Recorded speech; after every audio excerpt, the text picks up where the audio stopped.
Welcome to Identiverse 2025. We're here recording live from the CyberRiskTV Studio on the expo floor at the Mandalay Bay Convention Center in Las Vegas.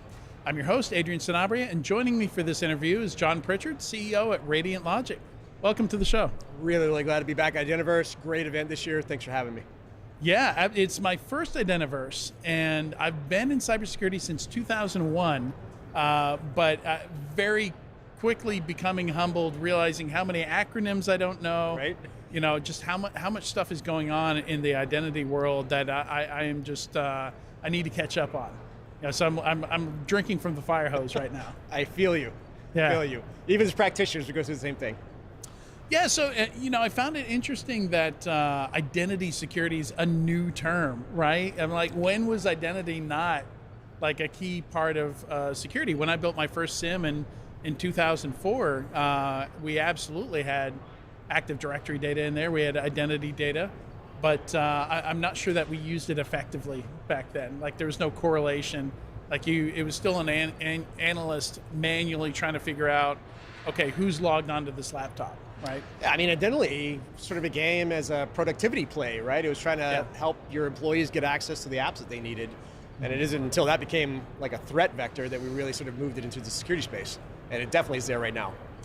Yeah, and again, like, I see headlines like, identity is now how most attacks are happening. I'm like, when I was a pen tester in 2008, you better believe we were pre-texting, calling people up, asking for their passwords. We were sending phishing emails. You know, the early social engineering. Yeah, I don't feel like that's new. I feel like as an industry, maybe we're just starting to catch up a bit more to it. Yeah, I mean, there's been enough high-profile incidents, and it's affecting, I think, your real life, right? So I joke that I have a membership to every credit monitoring service in the world because something that I'm involved in has had a problem. Yeah. Yeah, and it's kind of interesting. It's just the trends. It was theft of payment data was the big thing for many, many years. And then they theft all the payment data, identity data has been theft. It all got stolen, and a stolen credit card became literally worthless on the black market because it was so flooded with it. And they turned to, getting paid in a more direct manner. Right. Literally. Yeah.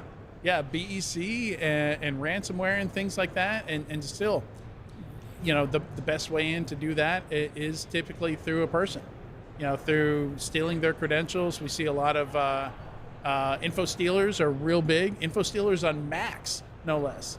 And Macs are pretty secure, so there's almost always a social engineering aspect to it. So all of a sudden, like, I remember UEBA being real big when I was an industry analyst at 451 back in 2013, 2014. Now we absolutely have to, I feel like we have to be doing that kind of thing, like looking for strange behavior of accounts and stuff like that today, right? I mean, with the actors not always being human, 100%, and they're getting very advanced, as you can probably appreciate, as we've seen this played out, unfortunately. I think that's why there's a big move to security and identity and making sure that isn't forgotten in this whole space. Yeah. And then, AI, as if, we didn't have this solved. We really didn't need brand new technology. We didn't need really good weapons on the other side, right? I'm simultaneously excited about what you could do with agentic AI, with tying some of this stuff together, and just absolutely terrified because already what I'm seeing out there, they're not even using HTTPS. There's tokens floating around all over the place. These APIs, these agents have to have some way to communicate to each other, and they're doing that through OAuth and like typical non-human identity protocols and things like that. And just observability of that stuff, like, seems like it's going to be a nightmare. Just debugging, okay, somewhere an LLM lost its mind. Yeah. One of these agents just started speaking Spanish. How do we trace back where that happened? How do we figure out how to, prevent it from happening again? I will offer, though, that we're starting to look at those from a defensive posture as well. With these standards that have come out, like Model Context Protocol and Agent to Agent, are allowing us to do some specially trained agentic AI agents on the identity side. Think for like threat detection. our posture management. And the fact that they can sort of collaborate among themselves and solve a complex task, that's a huge leap forward, I think, in terms of capability. We talked about this a lot at the conference this week, just how it's rethinking the tools we use as a team. Maybe the AI agent you use isn't just for your one operator, but it's actually more like a teammate. Yeah. And they can collaborate among themselves, they can collaborate with the humans. It really does become this sort of like multiplayer concept, like it's an NBA draft. So do you have any examples of that? Like what would that look like with an identity workflow, for example? Yeah, so imagine like you've got a specialized agent in visibility or observability, and its job is to map out your environment. You can almost think of that like the terrain of your game in a base if you're playing an online game. And that's accounts, permissions, entitlements, all the things you have sort of spread out everywhere. It has all that context. Yeah, right, and more importantly, like it watches for those things should they change or as new things get brought on. That can then hand that off to another agent that maybe specializes in posture management. Yeah. And it's enacting things like least privilege, looking for orphaned accounts, over permissive accounts, and remediating those things. And then your ITDR agent then can really focus because they're not getting maybe a lot of false positives as things that are going on. And so there's a sort of symbiotic relationship about how each of these investments help the other type of agent work. But the real power is I think they can collaborate. Yeah. So imagine like a threat detection agent does some type of vulnerability reduction and sort of puts it to bed, but then asks compliant agents to say, can you create a control that maybe is going to limit this type of vulnerability from popping up in the first place next time? Yeah, some kind of mitigation, a WAF rule or something like that. Yeah, for sure. Those are things we'd have to do as a human. Yeah. Normally between different teams. Like your threat defense team would have to like log a request, and then your control or compliance team would have to sort of get that all prioritized. I mean, I think it's really game changing about how these things might self-collaborate and do some real-time problem solving. Yeah. Yeah, and then, I think one of the concerns there is, okay, in the future, I won't have to fish a human. I can just fish the AI agent, right? Do your AI agents have to go through security awareness training? Right. Do they have to go through phishing testing? So for sure, we got this big advance, and it's putting a lot of pressure on the auth in and auth Z side of the equation for the agents. Should they be able to do what they're doing? Yeah. Are they behaving the way I thought it would? So it's not a panacea by far, but I mean, if anything, it helps us operate faster, but that means the risks are a little bit operating faster too.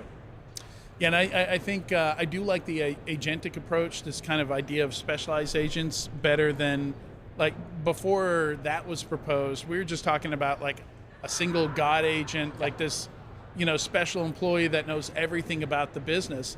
I'm like, wow, that's all of a sudden the new best target for an attacker. Right? I want to talk to that. Like, that's going to be able to give me access to all the data I want, because all these agents are trained to be helpful, not suspicious, not skeptical, but helpful, and that's not what you want when an attacker is going to target it. For sure. And we're seeing a movement away from these bigger and bigger sort of large language models, which is all we've been experiencing, I think, to date. I'm really excited about this sort of small language model concept, where you've got a specialization, it knows a certain domain. You pair that with some specialized agents who know how to act on that domain, and they're able to collaborate. I mean, we're seeing like a new think around how architectures may look like. They're cheaper to train, they're cheaper to operate.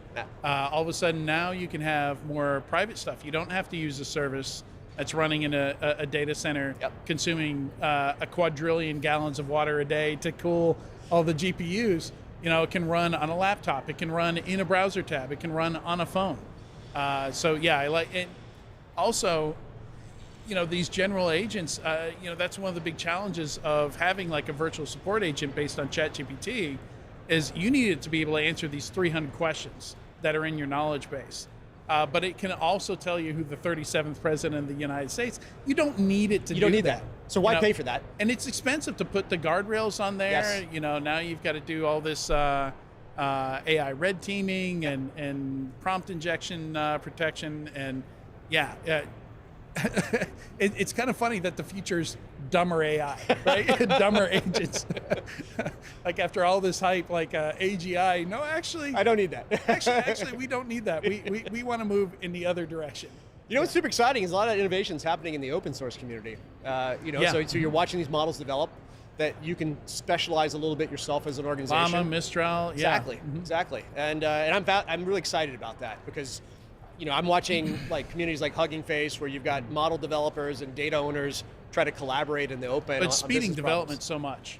1000%. Anytime it's something you can do out there in the open, like that's one of the reasons I feel like if we ever see anything come out of quantum, like quantum's taken forever because you can't just go to GitHub and get some quantum, and get some. Right? You got to operate a quantum computer like very close to absolute zero, right? It's not something somebody's going to do in their garage. Yeah, I mean, it's a horizon breakthrough innovation. We absolutely got to stay close to it, especially from our crypto side of what we do. But I 100% agree with you. Yeah. Well, good stuff. So let's see. So just talking about, I think dwell time response speed. That's an interesting thing we should touch on because the only major change I've seen happen in dwell time is the speed in which the attacker sends you the ransom note. Right? Like dwell time used to be a measure of the quality of an organization's security operations, and then at some point when ransomware came about, it became the speed at which the attacker hands you the ransom note, right? So how can we improve on that? Some of the stuff that we're already talking about. Like is it more traditional automation? Is there some AI involved there as well? I often like to say I don't ever see like the future SOC being 100% automated, but I think we're moving to a lot more orchestration, and that's sort of between teams as much as anything else. Like I just was reading recently about the CISA Silent Shield work, and they did some really interesting sort of red team assessments where they dwelled for a very long time because the teams weren't really sharing the fact that they'd seen something a little anomalous with one of their sister teams. Oh yeah. And so once they had sort of escalated their privileges, that the SOC maybe wasn't aware that the IT team was looking at something, and by the time they revealed themselves, they've been there a very long time. So sometimes it's not even tech. It's a little bit of like how we are working together. Yeah. And unfortunately, I just think we're collaboration, information sharing. We're just so busy in our individual teams. There's just not a lot of time to do that. And I think that's a big opportunity on the AI side. So agents being able to collaborate amongst themselves, bringing in the human decision makers when needed, freeing up a little bit of our time to do a little bit more of that deep strategy work. Yeah. Yeah, a lot of security work. I think some of the biggest challenges are around having context, and that each team has its own context that other teams don't necessarily know. It's one of the reasons that vulnerability management is so difficult. Like you can't just throw vulnerabilities over the wall. Maybe this one library that needs to be updated is going to require 5,000 new lines of code to be written. It's not just you can't just swap out the library because they totally refactored the library. Yep. This function is deprecated, and so now you have to write for this new function, and a lot of that context is, doesn't exist within the vulnerability management team. So that, like, what's taking so long? Why is this such an issue for you guys? We work a lot with large enterprise customers, and a lot of times their vulnerability is literally in their data. They've got all this sprawl in their organization, these legacy things they may have built over time that do serve a business function, but they were built at a time where maybe they weren't deeply instrumented into our security stack. And those things are super complicated to integrate, and they're usually owned by different teams. And you run into this situation where you've got this, what we call a blind spot. You've got this asset out there that's got some piece of identity that's maybe outside of your governance tooling or your monitoring tooling, and those become your risky things. Yeah, like that Disney case where they fired the guy. You got the angry admin problem, I like to call it, and they had these FTP servers, and that's how they printed their menus, and that's how they edited their menus. And everybody knows the username and password for the FTP servers. It's this shared identity. Secret. Not linked anywhere. The governance process didn't change the FTP creds after he was fired, so he was able to get in there and mess with the menus, and he's now been arrested, sentenced. I think it's 3 years in jail, something like that. But so unfortunate, and all they had to do was change some creds. Non-human identity, big topic this week. That's a perfect classic example of a system or a service account that's used by a bunch of people. Yeah. And even though you got a governance process looking at it, not everybody knows who's all using it. Yeah. So if I were to shut it down, I don't know what I break. Right. Well, and yeah, I mean, so old school FTP doesn't really plug into SSO, right? You know, so like I like to think of that kind of stuff as the asbestos of IT. Like I think that's how we need to be thinking about some of these older protocols that really don't fit into your zero trust framework, don't really fit into the way we manage identities and governance and stuff like that now. So I think we need to get rid of it as soon as possible because there are great alternatives out there. There's no reason to leave them around except that they still work. Yeah, and I think the threat actors are looking for these. I mean, they're not trying absolutely. to defeat all layers of your security, right? They're trying to find that one misconfigured or unmanaged account like this, and they're like, that's where I'm going in. Yep, spot on. Well, thank you, John, so much for joining me today. This was a lot of fun. To find out more about Radiant Logic, you can visit securityweekly.com/Radiant Logic IDV. For all Identiverse 2025 coverage by CyberRisk Alliance, you can visit securityweekly.com/IDV. Thanks again, John. Yeah, really this appreciate was a the lot time. of fun. Thanks a lot.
Welcome to Identiverse 2025. We're here recording live from the CyberRiskTV Studio on the expo floor at the Mandalay Bay Convention Center in Las Vegas.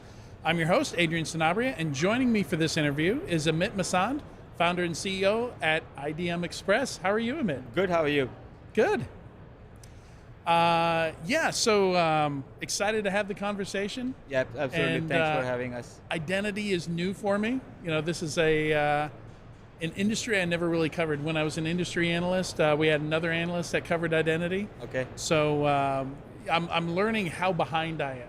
You know, how many acronyms, how many things that I need to catch up on, that I need to look up, that I need to learn. So obviously, like one of the big topics today is we've got this new AI technology, you know, and then we have, you know, of course, now when we say AI, everybody thinks about generative AI, but you know, machine learning is still used in a lot of security products. Right. So, at this point, I feel like, you know, ChatGPT I think came out in 2021, Right. late 2021. We're starting to get a better idea of where it can be used, where it can be useful, Yeah. and where maybe not. You know, so maybe let's start out with that. Like, what are you finding that AI in any form, whether it's generative or machine learning, you know, some form of neural networks or something like that, where can this be useful for us in identity? So what I see with AI and machine learning is nothing but automation. And when you use automation, you find a lot of information in form of reports or in form of queries or in form of, you know, when you're extracting information from a database or a system, you also see a lot of vulnerabilities. And when you see the vulnerabilities, because you see them, you resolve them. And it's a good thing because it's very similar to what pen testing used to do in the past. Mm-hmm. Now you're finding vulnerabilities as good as pen testing with the use of AI and machine learning. And gradually you want to solve them and you want to take a intuitive or prescriptive approach towards that. So what does that look like for identity? Is it like posture management, like we're missing MFA here? Like how does that present in terms of identity? So there are various products, identity governance. You use products like SailPoint or Saviynt, or on the SIAM or access management side, we have Ping, Okta kind of products. On the privilege access, you have CyberRisk, Delinea, or Beyond Trust. We implement and manage all those products. And then when you see the vulnerabilities, you know, when you're using managed services, you can take care of these vulnerabilities on a continuous basis. As I said, it's more intuitive, and you are monitoring every system, and then you're taking care of the risk mitigation with the use of managed services and other models that we have.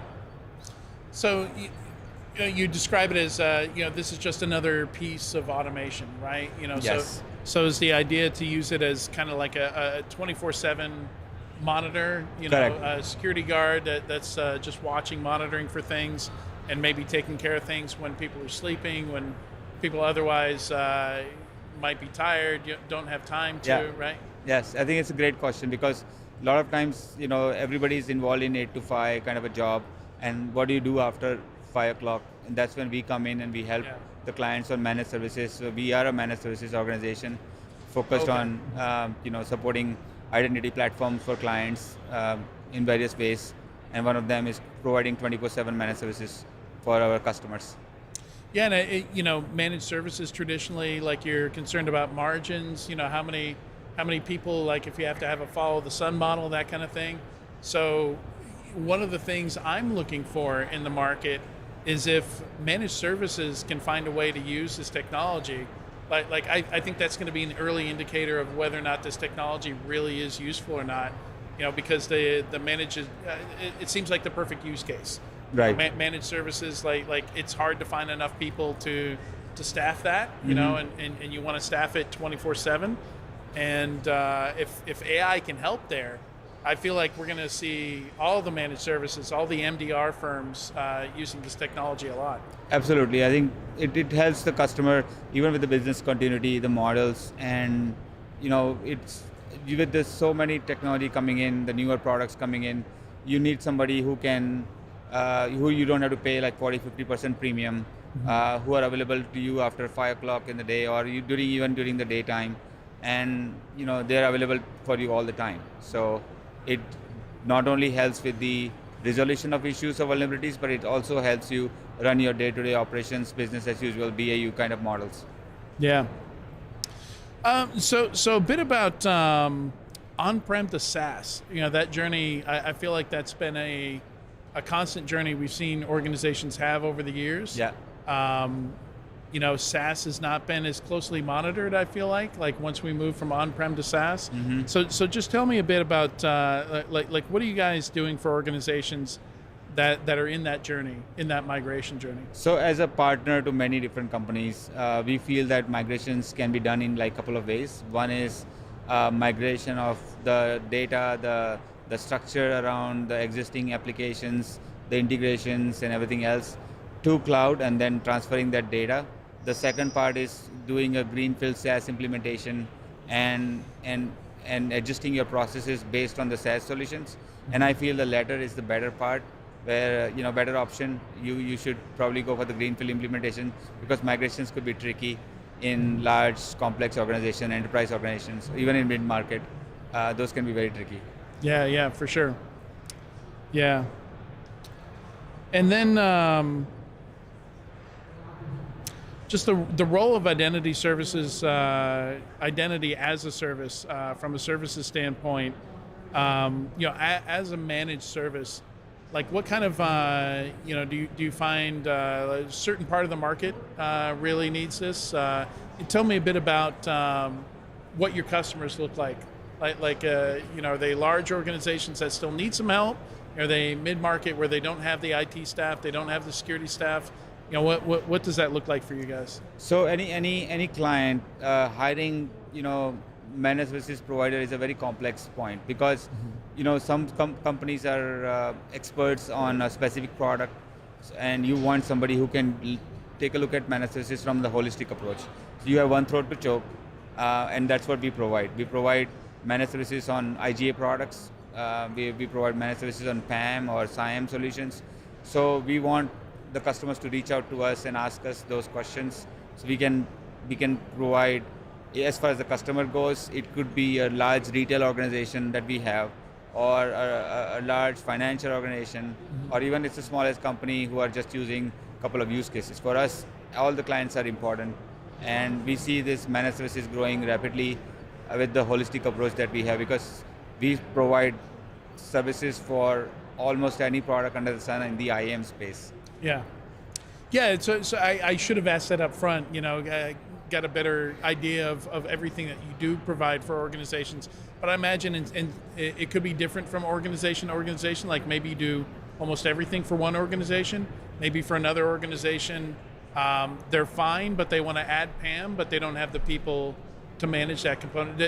Do you kind of see that with your customers? Yes, talent is hard to find, and every client is struggling with that, and that's where we come in, and we provide that right talent at the right time, making sure that if there, let's say somebody leaves the organization, how do you replace those people? How managed services can be helpful in that area. So we see that all the time, and that's where we come in and we help the clients.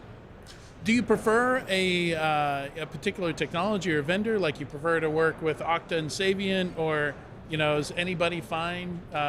Do you specialize in a certain area? We respect and we love to work with all the partners, not just one or two. And we feel that every product brings their own set of use cases, resolution methods, and I think every product has their niche, and we want to use those niche areas of expertise in order to solve the problems for the customers. So I think every product has this own set of customers where they need different help. Yeah. I've got a note here about business continuity and point of sale. Yeah. It seems like there's a story there, like some kind of anecdote. I used to be a PCI QSA, so I've dealt with retail quite a bit in my past. Yeah. A lot of payment audits. So it's very similar to what you have at now Netflix or Amazon, right? It's on demand. You can go log in and you can watch anything. Similarly, when on-prem the products, you had to maintain the entire infrastructure. Now you have somebody maintaining that for you, and that really helps because you're only focused on growing your business or maintaining your day-to-day business as usual processes, and point of sale. So the important part is that it is available on demand, and it is available anywhere in the world. That is the SaaS. That is the beauty of the SaaS solutions, and Right. I feel that we are really lucky to have that solutions for that have been provided by current like Amazon providers or SaaS providers, and I think we love the part that it is available for point of sale easily compared to like whether you had to maintain like hundreds of people to maintain the infrastructure. That was very hard early on. Okay. Yeah. Yeah, good stuff. Amit, thank you so much for joining me today. It was a Yes. great conversation. Thank you. And to find out more about IDM Express, you can visit securityweekly.com/IDM-IDV. And for all Identiverse 2025 coverage by CyberRisk Alliance, please visit securityweekly.com/IDV. Thanks again, Amit. Thank you so much. Thanks for having me. Have a nice day.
Welcome to Identiverse 2025. We're here recording live from the CyberRiskTV Studio on the expo floor at Mandalay Bay Conference Center in Las Vegas. I'm your host, Adrian Sanabria, and joining me for this interview is Matt Caulfield, VP of Identity, Cisco Duo.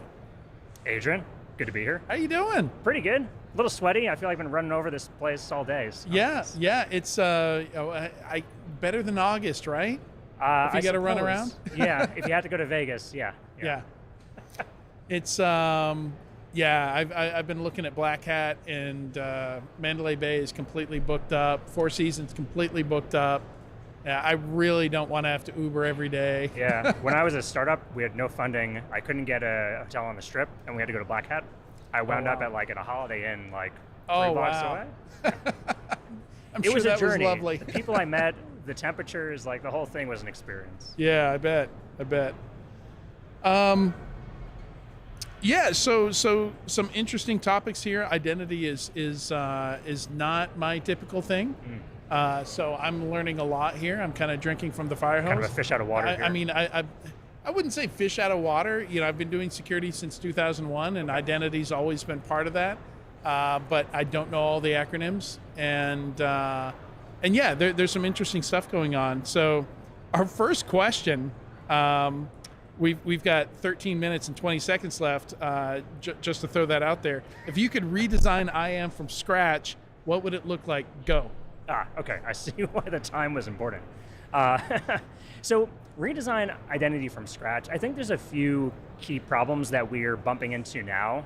Kind of like technical debt that was built into IAM. Design debt, maybe. Yeah, design debt. And a lot of it's baggage that's built up over the past 30 or so years. And part of it is identity hasn't traditionally been a security thing.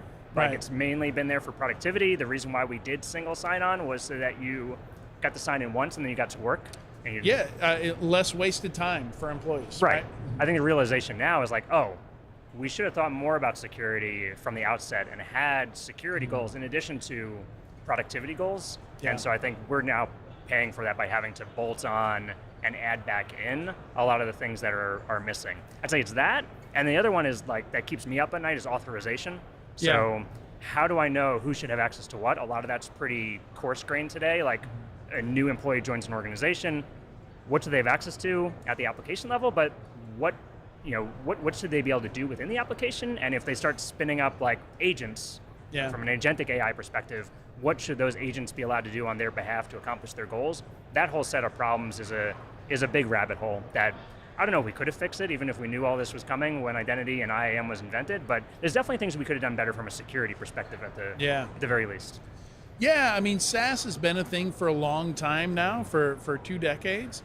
But I feel like more recently, everything has integrations now, and anybody can go to Zapier, or, just like an average employee, can integrate their full calendar, all their email, and start setting up automations and giving access to all this stuff to them. I used to work for a SaaS posture management vendor. The last vendor I worked for was SSPM, and it was shocking the stuff we would find in customers. We would find, in some cases, 7 cases where tenant-wide they had given access to their Microsoft 365 or their Google Workspace just to do a POC and never revoked that access. Oh, yeah. Right? It's insane. Yeah, we do a ton of posture stuff at Duo with the identity lens. Sure, similar to SSPM. Yeah. But same thing. Is you never don't find something when you start doing identity analytics. Yeah. There's always something. Skeletons in the closet. So passwordless and phishing-resistant authentication. There's so many options now. It's almost overwhelming. We've got your primary options, your fallback options, your password recovery options, your backup codes. There's so much going on right now with identity. We've got FIDO2. We're still explaining. Passkeys feel like they're not quite fully baked yet. We're getting there. There's this experience I have. I go to a website, says, "Hey, would you like to log in with a passkey?" I'm like, "Yeah, it sounds great. Let's do it." It's "Where's your passkey?" I don't know. And it'll give me a QR code. Is it on your iPhone? I don't know. Let's try it. 5 minutes later, okay, it looks like I don't have a passkey. Right. Like this was not helpful. New This password. was, I might as well have typed a 32-character password. That would have been quicker. Yes. No, I think a lot of things are happening on the authentication front. So we think about single sign-on and authorization, but like even just authentication, like how do you get in from a passwordless perspective using passkeys or other kind of FIDO2 methods? The very active area of innovation, especially for Duo. So coming from Duo, we're known for authentication for the longest time. Duo is doing second factor auth or MFA, and that's what we're known for in the industry, and we do it really freaking well. What we've heard from customers, though, is that they want to go beyond kind of push-based authentication to more phishing resistant. And so we've done a lot of new work, especially on phishing resistant factors and end-to-end phishing resistant. You mentioned that there's lots of different vendors out there for different kind of points in the life cycle for enrollment, for login, for like mid-session security. One nice thing that I think we can do with end-to-end phishing resistance is we can think about, all right, from the time of the employee joining an organization, or even before that when they're interviewing, how do we take that identity and then securely enroll them, give them access to a device, give them access to applications, make sure that their mid-session security is secure so you can't do session hijacking, and then when they need to do recovery, call the help desk or self-service recovery. We do every step along the way in a method that is phishing resistant, meaning that you don't need to put in a username, a password, you don't need to do number matching, you don't need to take a 6-digit code and copy it from a text message into a form. It's just like no passwords anywhere. We're relying on the fact that something you have and something you are, but not really something you know anymore.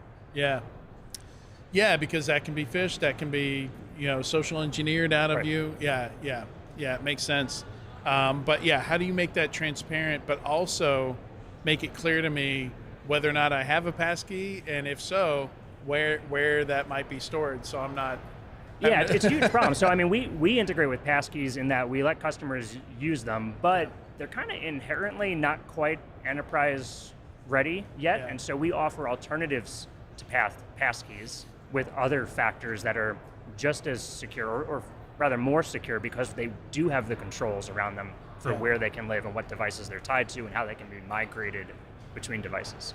Yeah, and so we've next question on the sheet is what trends are you seeing? I feel like we've already talked about a lot of that. Any really interesting trends that we haven't covered yet? I feel like the big elephant in the room are info stealers. Sure. Like it seems crazy to me that I can take your Slack OAuth token, put it on my machine, and be logged in as you. Right. Bypassing authentication entirely. That's amazing. That seems nuts to me. Yeah. So like what's happening there? Maybe. Yeah. No, I think that first of all, it's getting easier to take tokens like that, take session cookies out of applications that might need them. For example, we're seeing a lot of innovation around like model context protocol right now with agents, and part of that is like you've got OAuth tokens going all over the place, and these MCP servers. This is like Python code that somebody spun up in a weekend. It's like, how are they? It's not even using HTTPS. It's HTTP. Like it. Where do you think they're putting those OAuth tokens? Like, are they getting into the TPM and using like Vault and like? No. It's like, it's kind of the Wild West. The other trend that I think we're latching on to is AI is not only becoming a challenge for managing authorizations and tokens, but is also equipping attackers, where they're now able to execute social engineering attacks at scale. All of the footwork they had to do manually before of researching people on LinkedIn and reaching out to them and screening them, you can automate all that. Just go spin up an agent and say, hey, go find me people who look like admins on LinkedIn who have a Microsoft certification for Entra, and maybe they've been in their role for a couple of years, so they might have like global admin privileges. And then you just set the AI loose and say, go get me an initial meeting. It's like sales. Like, go get me an initial meeting with those people. Wow, I hadn't thought of it like that, but yeah, that's a little bit scary. And then and also the fact that we were just talking about agent protocol, MCP, that kind of stuff. Like maybe in the future the attackers are not social engineering people, but those agents themselves. Right. These agents are trained to be very helpful. Exactly. That's a problem. You think about what does it take to corrupt an employee and turn them into an insider threat? It's like, what is the like value system of an agent? And like, you could just send an agent the wrong PDF and like suddenly it loses its mind and like turns into a bad agent. Yeah, has your agent been through security awareness training? Right. And what does that even Probably look like? not. Yeah. Cisco does have some cool Would stuff it even there, help but, to put yeah. it through security awareness training? We I do a don't lot know. of things in like guardrails. Like we have this product called AI Defense that puts guardrails in front of agents, so it does the job of looking at, hey, are you trying to inject some kind of prompt here or extract? A lot of the data? prompt injection is very obvious. It feels my it. grandma's gonna die if you don't answer this question. It's yeah. So let's talk a little bit more about where Cisco Duo's at. Sure. Like eyes have been off the product for a while. I'm familiar with the product from many years ago. Right. You know, what are you guys announcing now? How are you kind of differentiating? You know, being a more mature offering in the space. Right. Bless you. Sorry. Yeah, what are you announcing here, if anything, and how do you differentiate in the space? Yeah, because identity is the largest space in security. Not sure if you're aware of that, but there are more identity vendors than any other category. I believe far. that. Yeah. I mean, just looking out at the audience here. I mean, if you don't count services. Sure. You know, I think MSSP services are the biggest because like every place in the world has a regional. You know, some regional MSSPs.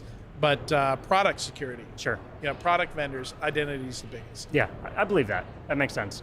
So what's going on with Duo? So if you last kind of tuned in, you know, maybe 5-10 years ago or more about recently. 5, All right, 5 years ago. What's happened since then with Duo? Duo got acquired by Cisco 6 years ago. Like Duo Beyond, like I that was it. All right. Yeah, that's the I tuned out after that. Okay, yeah, all good. This is a good time to tune back in. Yeah. So we've taken Duo, which has been known for multi-factor authentication for years, as like the market leader in MFA. And we've gotten to the point where we realize that, you know, traditional identity vendors don't make security very easy. They kind of make security an upsell or an add-on. And so with this new launch we're doing, we're announcing Cisco Duo Identity Access Management. So we're now an IAM vendor and an identity provider. That's totally new. Okay. So Duo has a directory now. We support single sign-on for SAML and OIDC. We have a whole application catalog of 500 plus out-of-the-box integrations that have been validated.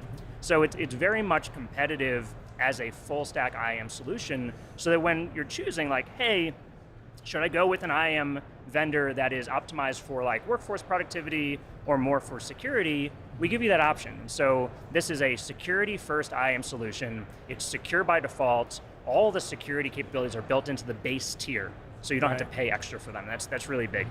The other piece is that we've added end-to-end phishing resistance. So we've, you probably know the Duo mobile app and push notifications. We've added something really cool, which is called proximity verification. So you can use Bluetooth low energy between your laptop and the phone, and it senses that you're nearby. And then because you register your devices and because you're using a biometric on the phone, you now have phishing resistant authentication. So you would need to literally be like sitting in the room with me as an attacker in order to get into the flow there and intercept it. So that goal of getting the passwordless, phishing resistant, biometric, cryptographically secure authentication that a lot of organizations have, we can now do. And then the last piece of it, so there's the directory, there's proximity verification. The last piece is identity intelligence. So we have an analytics layer that lets you connect to all of your identity sources, whether Duo or non-Duo, to get a full picture. So for organizations that really care about identity from a security lens and they're worried about that, this is, I will say, the go-to way to get there. From a easy button to passwordless, easy button to secure identity by default. Very cool.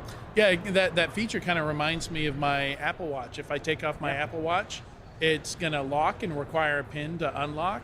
But if I open my phone next to it, automatically unlocks it. Yes. Right? Yeah, it's the same idea. Is that the same way it works? Proximity, I don't know if they're using Bluetooth low energy, but yeah, that's what we're using, BLE. Yeah. So it's a cool technology. You don't need to even pair the two of them. Right. The laptop will just broadcast really? a Bluetooth signal. So Bluetooth pairing is a pain in the neck, to be frank. We don't even need to deal with any of that. Oh, wow. That is very cool. Yeah, I would say that's innovative. Yeah. I think so. Yeah.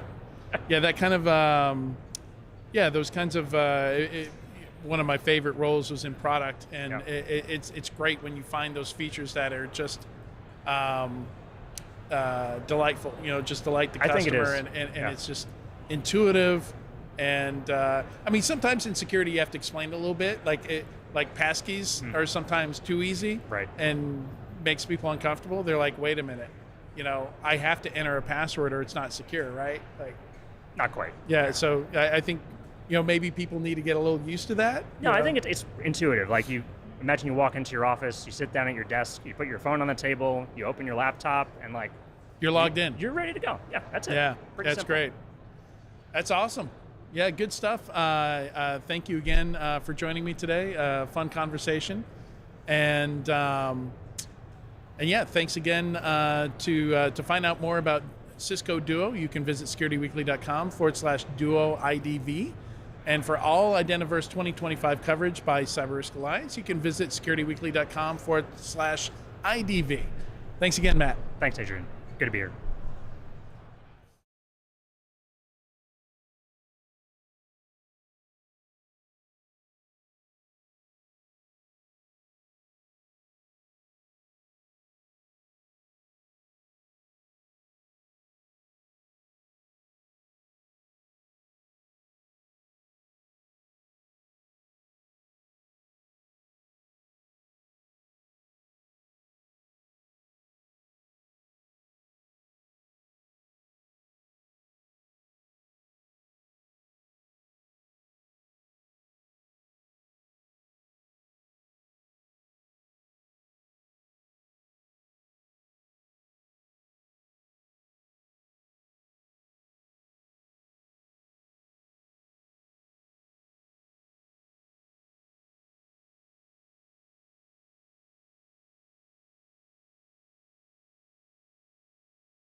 Welcome to Identiverse 2025. We're here recording live from the CyberRiskTV Studio on the expo floor at the Mandalay Bay Conference Center in Las Vegas. I'm your host, Adrian Sanabria, and joining me for this interview is David Lee, Field CTO at Saviynt. Welcome. Thanks, How are man. you? I'm good.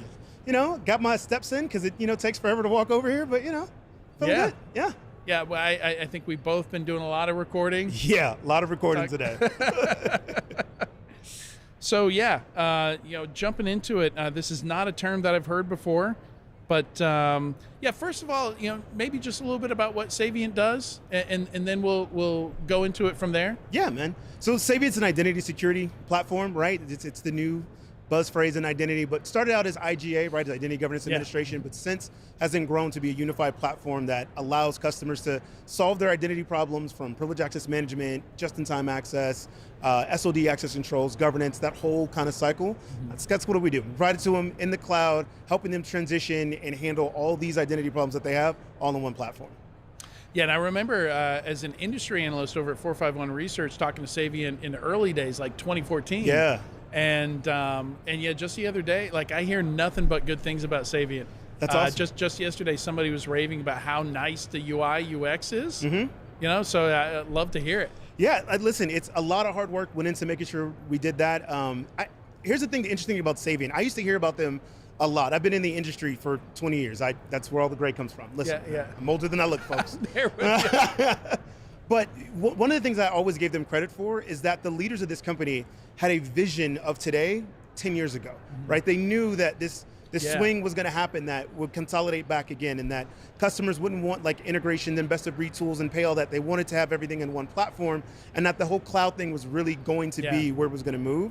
And so taking that vision and getting to this point to where now the industry's ready for that vision, and to be able to support that vision has been awesome to see and come together.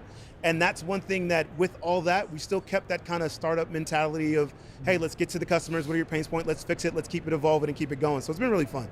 Yeah, in 2014, when they pitched it to me, I was like, okay, so you guys are going to boil the ocean. All right, good luck with it. And they did it. Right, exactly. It was incredible. Incredible to watch over the years. So what does data-driven identity leadership mean? That's a mouthful. Yeah, it is a mouthful, right? It's really a move to being able to empower organizations to actually make decisions around data on how they're going to run their identity programs. And the reason why that's important is identity, historically, we kind of come in and say, okay, we're going to do identity access management, we're going to do this project that's great. What are we going to accomplish? Oh, we're going to go secure all the things. We're going to go provision all the things. Or we got audit or compliance to go do. And what we're seeing is that we have these stalled projects to where they get started and they never continue. They just kind of sit in this state of hey, we got 10 apps onboarded and that's all we ever do. So going data-driven is like saying all this data that we have access to, all the things for how many accounts you have, what's provisioned, the activity on those accounts. We can give that information to our users and go, okay, now that you look at this, let's start making decisions on how you want to drive your program next, right? Give you a concrete example. Let's look at it and say, hey, we want to get rid of overprivileged accounts. We really want to do zero standard privilege, but how many overprivileged accounts do we have? How do they use those overprivileged accounts? So be able to take real data that says, here you go, you've got 2,000 accounts that are all overprivileged. Now I can start building metrics and going, okay, I want to reduce this to 100 in the next 18 months. How am I going to go about that? Now you've got that data, but now you can also track it and continue to look at it within your tools to go, here's how we're improving, here's how we're moving. So it gives identity programs now a way to really say, here's what we're doing, here's how we're showing it, and here's how we can start planning where we want to go next. And that's something we really haven't had in identity. So if I can, just see if I'm understanding it, using that identity, these insights, you can use that to break it down into manageable projects and goals. And then you're not looking at trying to get everything done all at once, right? Right, exactly.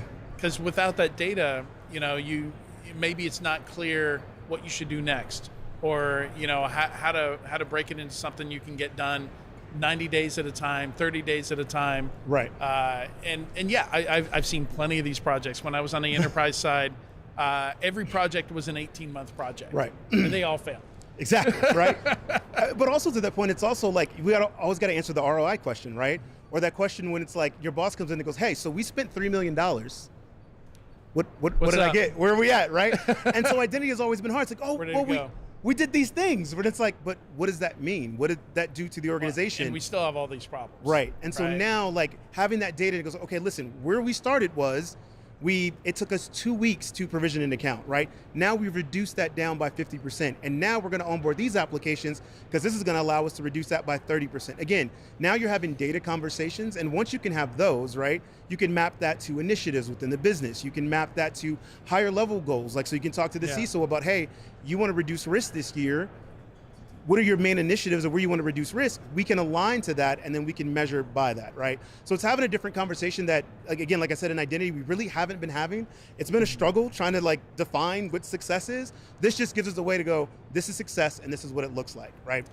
So how much does a tool get you there and say, hey, here's the stuff you should be doing, versus you having to put some input into it and have some idea already of where you want to go? Like to what extent is it just going to pop up and say, hey, you know, your peers are doing this, you should do this also, versus like somebody actually has to put in the reporting criteria to get these insights out of the data? So it takes both, right? It's not a complete magic wand the way we look at this, right? So when you're talking about data-driven insights, you have to have a general direction of where you want to go. Best analogy I like to use is, right, for anybody that runs a marathon, right? I don't like to run. I'm not a runner. So, but if you tell me, hey, Dave, you want to go run a marathon? I used to be 100 pounds ago. Okay. Well, if you say, hey, Dave, you want to go run a marathon? I was like, tell me about the marathon. If you say, oh, it's just open-ended, we're going to run. Absolutely not.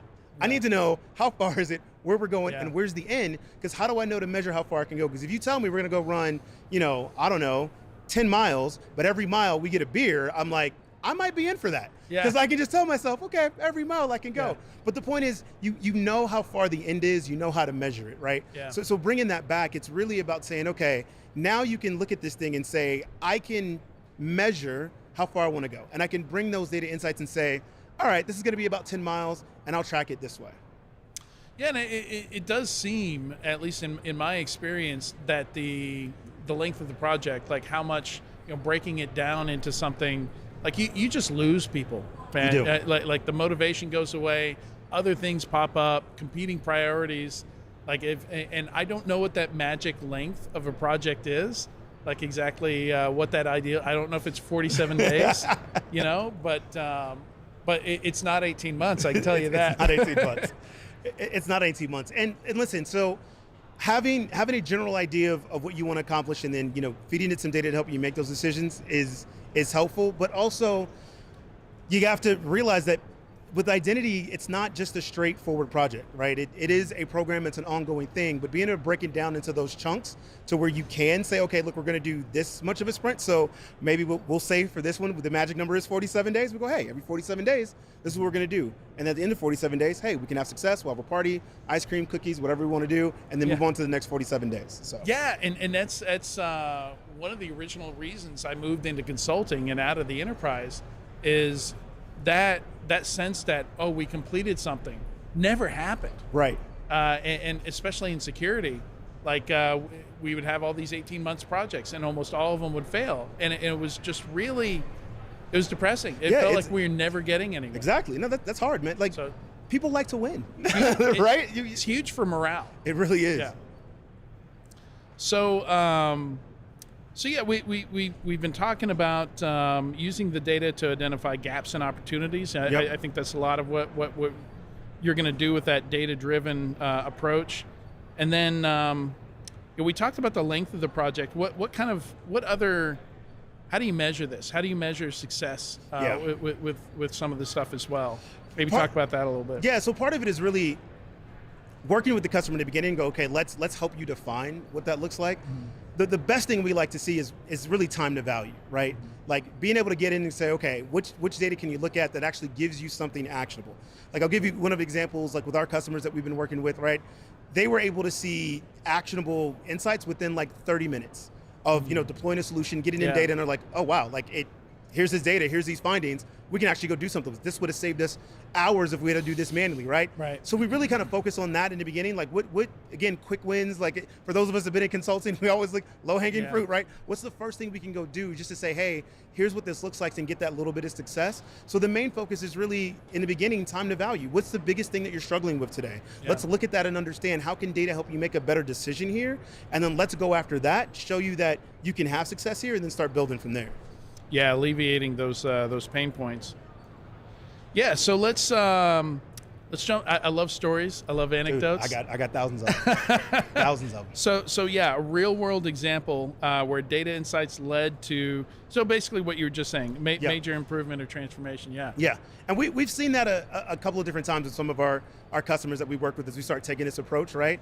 And really it's about, if I take a broader view, right, what customers are now seeing, where we're at with technology right now is we have this ability to consume massive amounts of data, right? And be able to get patterns out of that data and see that like quickly and show visibility into what these patterns mean, right? Mm-hmm. And that's the biggest thing that we really haven't been able to do before in identity. I won't say other areas because data science and data mining has been around for a long time. Yeah. But specifically in identity, the ability to do that and show like just context into what this application means, what this resource means, right? So here's this account and it's connected to these resources, and so it means it can do these things, right? Just that alone, that visibility has been huge in helping customers understand, how do I start to think about modeling this access now? Because now I understand, like, wow, this role that I've been assigning is really, really overprivileged because I didn't realize it's assigning access to all these back-end resources over here, right? So that area alone has really been one of the things where we've been seeing a lot of results with our customers, just understanding that data and then kind of taking the next steps. Do you have a specific example with a customer though? Not one that I can share. Okay. Right, so the most specific one is like I said, a customer that we had that, again, within 30 minutes, they were able to find like actionable reports once their data came in. But, I mean, as a vendor, it's great to see also. Like, that's exactly what you want to see. And I've worked for some vendors where it's great to have that kind of a product because it's something they've never seen before. Like it's a question that's always been in their head. And then when you can actually answer that for them, and see that light bulb, I like to call it the light bulb moment. Exactly, love it. Having that dashboard or that one report that flips on that light bulb. Love to see it. Yeah, every time. That's how I know you were a consultant, because that's every consultant's dream. To see that light bulb moment happen. And I did a lot of pen testing. Did PCI QSA work, and especially with pen testing. Hitting mid-market companies, somewhat large enterprise, a lot of retail companies, almost always. Some of those moments going on. Yeah, I've got stories too. So what advice would you give in just moving from this kind of stalled, nothing's progressing, kind of reactive kind of mindset and situation to something that's more proactive? Like, identity is huge. It is. Where do you start with it? Yeah, so the first place to start is look at what is the things that you want to accomplish within your business, right? I'm very much, you've got to align yourself to the business goals and what your organization's trying to do. So I say the first thing you do is start there. And if you look at that and go, well, Dave, I'm in this huge organization and okay, cool. Just go up a level, right? What does your boss want to get done this year? Yeah. What does your boss's boss want to get done this year? What are they complaining about? Right, okay, so now that you have that, okay, this is what we want to go do. How do we get there, right? What is it going to take to get there? And what do we need to measure to show progress to get there? And once you kind of take that kind of algorithm, sorry guys, I'm a nerd, computer science, right? And apply it to just one area. So pick one area. So if you're talking to your boss's boss, here's this pain point. Let's work backwards from here and go, okay, you want to get to this initiative, you want this done. How should we measure this? What are the things we're going to do to get there? Let's start there and start seeing what data we have to go collect against that, and just start marching against it. And then once you kind of have that down, now you can pick the next initiative. Now you can pick the next one, and it just kind of grows from there, right? Eat the elephant one bite at a time. Yeah. I bet if you talk to the help desk, the service desk, I bet they have some ideas on what you can do. They've got tons of them. What do your tickets look like? What ticket do you? Oh, why are you resetting we can do self-service password resets, right? Exactly, right. What are you doing? Yeah. How many of these tickets do you get a day? Yeah. Do you really want to know this? 1,000. Oh man, that's great. Yeah. Wish we could talk more, but we're out of time. David Lee, thank you so much for joining me today. Thanks for having me, man. It's been a lot of fun. And to find out more about Saviynt, you can visit securityweekly.com/Saviynt IDV for all Identiverse 2025 coverage by CyberRisk Alliance. You can also visit securityweekly.com/IDV. Thanks again, David. Thanks, man. Appreciate Great. it. Thanks, guys. All right.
Welcome to Identiverse 2025. We're here recording live from the CyberRiskTV Studio on the expo floor at the Mandalay Bay Conference Center in Las Vegas. I'm your host, Adrian Sanabria, and joining me for this interview is Treb Ryan, General Manager at Cubeless. Welcome, Treb. Hey, thanks for having me, Adrian.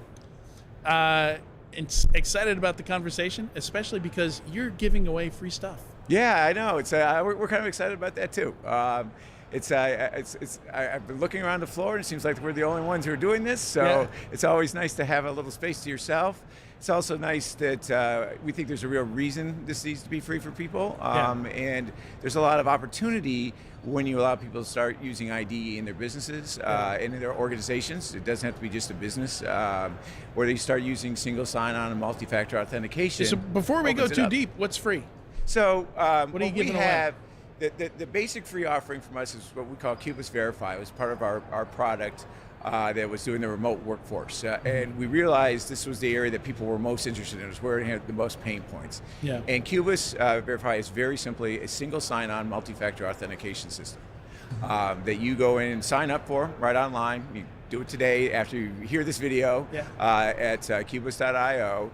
You go in there, you invite your users, you start setting up your apps, and you start assigning those out, and you have single sign-on capabilities for any app that handles SAML, and standard one-time password multi-factor authentication, either with our mobile app or if you're using a Google Authenticator. All those pieces are included. So, Gotcha. Yeah. Very cool. Yeah, and it's kind of the inverse of what we're used to seeing in the market. Yeah, well, usually SSO costs you extra. You see it in two sides. One is, it's always been an enterprise product. And so to take it from the app provider side, the last company I was with, when I first came on, they had just created an SSO integration. So it's 2020, it's when you start seeing even smaller apps put those in place. And they immediately wanted to put it in our enterprise tier. And I'm like, why? It doesn't cost us anything. And the more people we can get using our app, the more they'll do. We did error management, so we'll see more errors and we'll see more things if we get people on it more easily. But the reason it goes into enterprise is because that's the only people in the past who needed SSO, right? Yeah. When all these companies were created, you weren't going out to some 25-person accounting shop and saying, let's use SSO. You were going out to big organizations that had sophisticated implementations and wanted to put it in place. But with today's market, really, as we say, identity is the center now of all security. With stuff like zero trust and everything, the easiest way to make sure you're secure is not to do it through the traditional forms. It's to get someone's ID down and then give them the appropriate roles and access based on that ID. But that is something that is only available to people who have the money to pay for enterprise packages. And when it should be available to any company, and it shouldn't be, there's a barrier to that, because by adopting that, they're going to have a whole new world of things they can do that makes their life easier, as well as more secure in the way they manage the team. And that allows them to do all these new things we're talking about that you see here in the show today, because they have the basics done and they're already in place. They've got IDs for their people, and they're able to do that regardless of the size of their organization or the quality, the depth of their IT staff. Mm-hmm. Yeah, it makes sense. So it does seem counterintuitive when you pitch it that way, that making SSO the only available and the most expensive option, that's a barrier to adoption for your product. And it makes, it's very hard to do this in the beginning, right? When the first SSO applications came out, and I was working a lot of SaaS, we were banging our head against the wall for single sign-on from like 2007, right? Yeah. Everybody knew this was where it was going, but the ability to actually create something that worked with multiple applications was quite difficult, and the cost associated with that was quite difficult. But this is at a point now where these are table stakes. We had, when we originally built our product for the remote workforce, we built on Auth0, which is, fine. You can go into some of the strengths and weaknesses in there. Yeah. But the guy says, we want you to sign up for 50,000 users. And I'm like, you gotta be kidding me. I'll be lucky if I have 500 users. This app just is coming out today. And, that idea of both not only just the cost, but the enterprise sales method of going about that makes it very difficult for organizations who don't have the resources in terms of dollars or the resources in terms of experts, right? You know, the vast majority of the people who are now seeing SSO as an important part of business because maybe they're being required to because they do a finance, they're an outsourced accounting firm, and they're getting asked more and more that they need to have these security pieces in place. They probably have an outsourced IT firm who's working for the outsourced accounting firm, and if that IT firm is a security guy, they probably don't have an identity person, right? And so the first barrier was the cost, and the second barrier is this stuff is hard. It's still so hard. I think we want to make sure that it's easier. I say hard in what way? Just take for anybody who knows this. There's something called the entity ID, right? Yeah. There are 13 different terms for entity ID that every single application uses a different term for that. And then there's entity IDP, entity ID, and service provider entity ID. And for each of these things, you have to become versed in each application, what they're saying it is, and what it's called by their customer. Now we have some fun things coming forward about doing what we call a translator, but this simple piece in there. One of the simple things we do is when you see the documentation, it tells you all the different things it could be called. So when you're looking at someone who's using client ID instead of IDP, server entity ID, you'll know that client ID is a synonym for this, right? And by the way, signed assertions and documents, and it's crazy how little standardization there is, or even how you get the metadata across is different in almost every single app. So making this, there's someone who can say, here's how it works, and here's how you should get it into the next piece. Also, a lot of it we found it was very overcomplicated. Here's 18,000 knobs and dials. I had a hard time with my own engineers. We don't need to have all those knobs and dials in there. We just need 90% of this is going to be these 5 switches that the customer needs to know. Just put those up there. But what if they need something else? Well, put that down in advanced. But if you put all this information where there's, take a key cloak where there's 5,000 different, you don't know which the important ones are. What are the ones I'm supposed to have? What are the ones I'm not? So you need to make this something that is more intuitive for people who don't spend all day in identity. And on top of that, it's how you get signed up. This is much more like signing up for Slack than it is like signing up for a traditional IDP. You get an email invite, you put it out there. When you sign up, you just go in there, do your MFA first because we need to know you, so you can then become the admin, and then just start dropping your apps in. It's much simpler than a traditional environment. Does it has flexibility? Does it have the complexity that some of the more enterprise apps are? But no, that's A, something that people don't need in our environment, and B, often can be something that stops adoption because they get overwhelmed in trying to set this up. No, that totally makes sense, and it's it's a constant battle with should the product be simple or should the product be powerful, right? Powerful's every time I see somebody market a tool as powerful, I'm like, okay, so I need to go to training before I can use it. Right. And I come up from the SaaS world and then cloud software, and you see this over and over and over again. What starts as a simple application by necessity gets more and more complicated over time. And that's a real thing because as the customers become more sophisticated and as they grow, then you're going to have to add in more things to take the larger needs of a large organization. And most good apps will start growing from people buying online and getting their freemium product to more sophisticated long-term users. The risk of that is you can't start there, right? You can't start with something that's requires a lot of training and buy-in just to get up and running, because in a product-led growth where you get people to sign up and use it, that friction you put into place is a lost user. People will drop out of the system over and over and over again, while the real key is to get them using it as quickly as possible and seeing success on that, because that's what it drives adoption, and that's what gets people using your system. No, totally. And it's almost like more art than science, and trying to figure out like what is simple enough, right? But then doesn't. Not simple in a way that they're not going to do the important things. And there's there's tools out there today. It's a little easier. They're not as good as they say they are, but where you can see where a user, say, drops out of the process. I think some of the simpler, even simpler ideas is we have on every page, when you're in the app, there's a feedback form. As much as I like to think that all 120 apps that we have just out of the gate, or the custom, you can put any other app on top of that, is going to have the right things in for a config. Unfortunately, I don't have the money to sign up for 125 enterprise software license applications, and so you want to have someone going, hey, I'm stuck here, and plus, obviously, the regular customer success support, the people who are there. That's why in the business, by the way, customer success is seen in both sales and support, because the more the customers use it, the more they grow, and then the more chance you have of getting revenue from it. Yeah, and it's how's it been to scale that up? Because free product, you're encouraging feedback. Like I imagine, for that process to be successful, you got to get back in touch pretty quickly, or they're going to lose interest. You're gonna lose them. So how's it been scaling that? There's better tools for it today to start getting than there used to be in the past. A lot of in-app capabilities.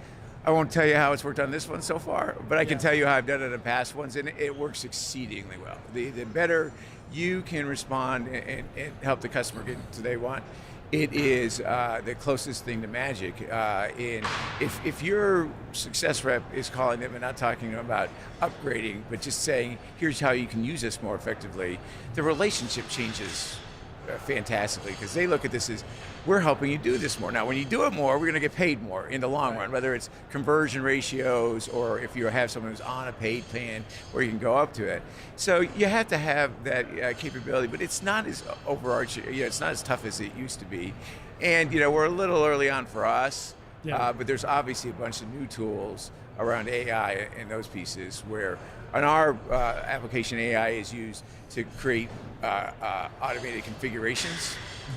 We've already done that on a few. It's not something we're announcing yet, but in those places, you can also do that obviously to gather information from a client that you can even feed back into those AI agents and say, hey, this is the feedback we're getting. Use that as a learning model for making a new configuration, as well as giving it to, of course, the standard piece, which our guy Ian over here is going to send you a message chat or send you an email and check in on how you're doing.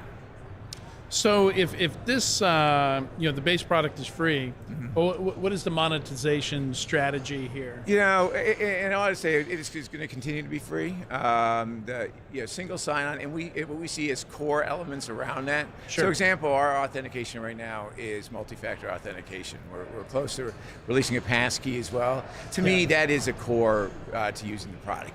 The easier you make it for people, and the more secure you make it, the more likely they're going to grow. So I don't want to add friction to that process.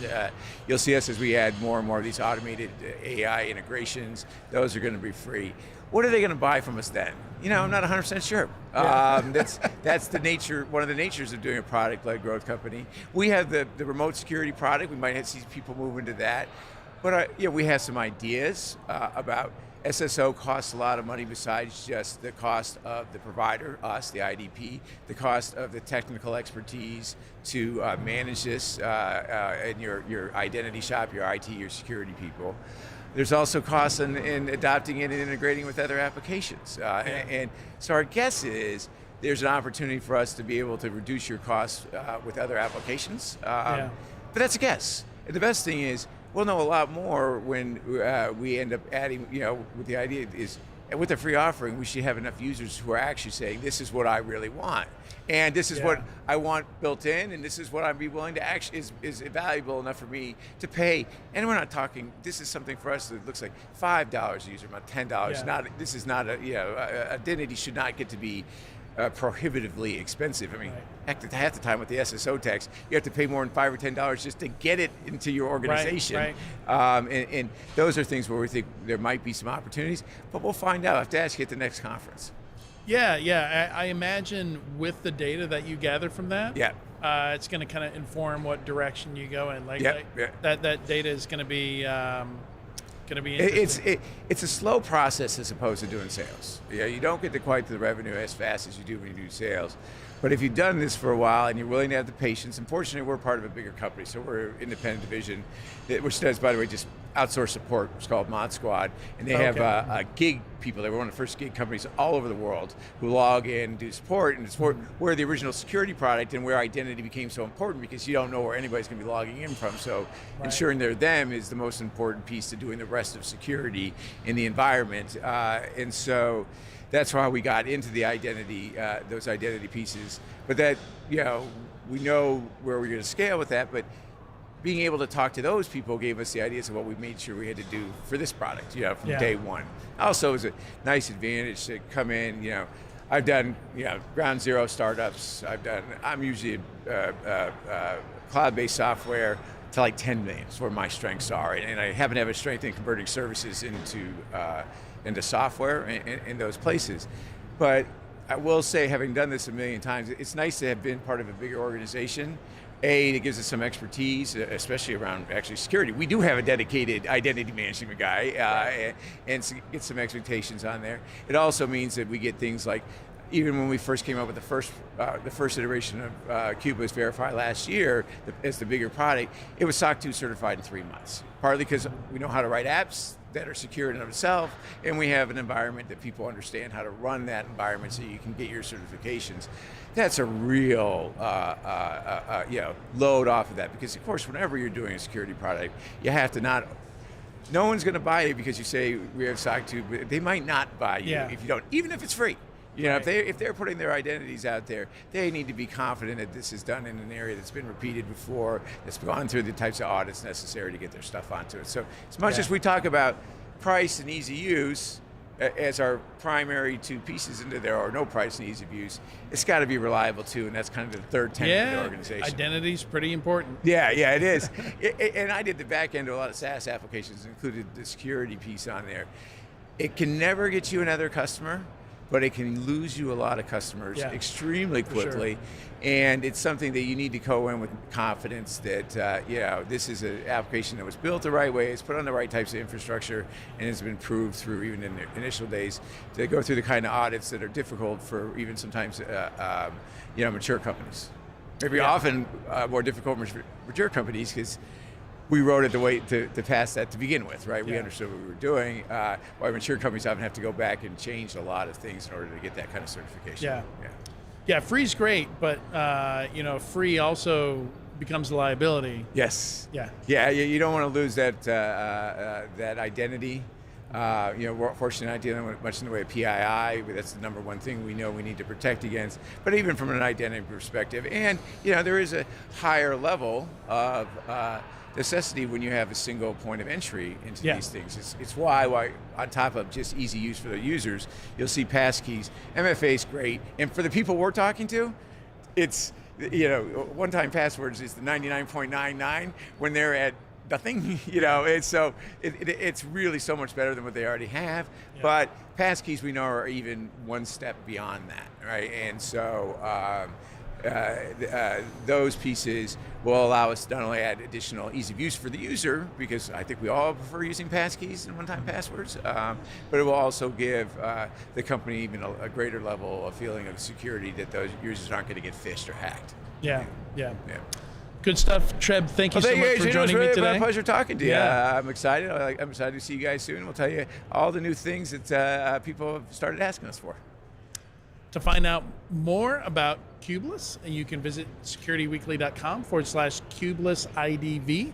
And for all Identiverse 2025 coverage, you can visit securityweekly.com/IDV. Thanks again, Treb. Thanks, Adrian. Have a good one. Yeah.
Welcome to Identiverse 2025. We're here recording live from the CyberRiskTV Studio on the expo floor at the Mandalay Bay Convention Center in Las Vegas.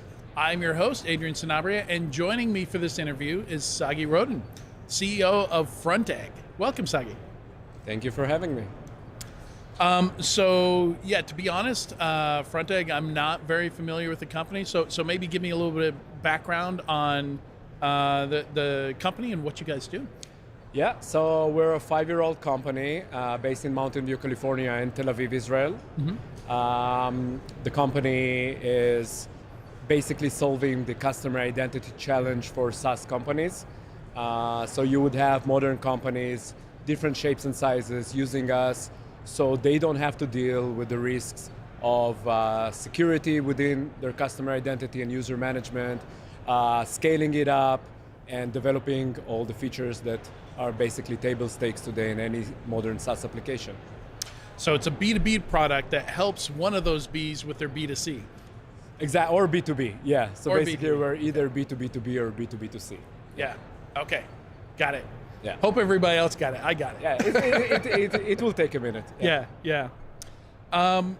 So what are, I think, thanks partly to AI, but just the fact that, just the nature of some of the attacks that we're seeing, I think it is an inflection point for identity at this point. Apparently, identity security is a new term, which is baffling to me because I've dealt with identity, from the very beginning of my career in the early 2000s.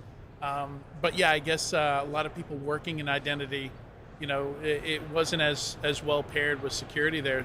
So what are some of the trends you're seeing come out of this? Like in, your 5-year-old company, have those trends significantly changed even since you guys got started 5 years ago? Yeah, significantly changed. I think that even before going to AI, there are a few trends that are happening that are interesting to note. First of all is the user experience, because we used to think about customer identity as just logging in, getting the token, validating it, expiring it once it's off, and that's it. Today, I think that most of the users are just used to a different type of authentication. You go to any app today, you're used to Face ID. My kid, he plays a lot of video games, and he will basically tell me, "Dad, give me your face so I can log in into my game." Yeah. He wouldn't ask for a password, right? And, right. And this is just a new experience kind of that we see all over, and that makes a lot of companies kind of be aware of that. Product managers that want to make the experience of their users more smooth are becoming more aware, embedding that obviously into their roadmaps. The second thing that is happening, and I think that this is partially because of the AI trend, is that I think that moat is becoming harder to get, right? This differentiation of your product is something that nobody can copy, because features are being built so fast these days through cursor and stuff like that. Yeah, vibing. Exactly, so a lot of companies need to kind of reinvent themselves, and this happens by finding new go-to-markets. A lot of the companies we see that are developing second and third products to provide more value.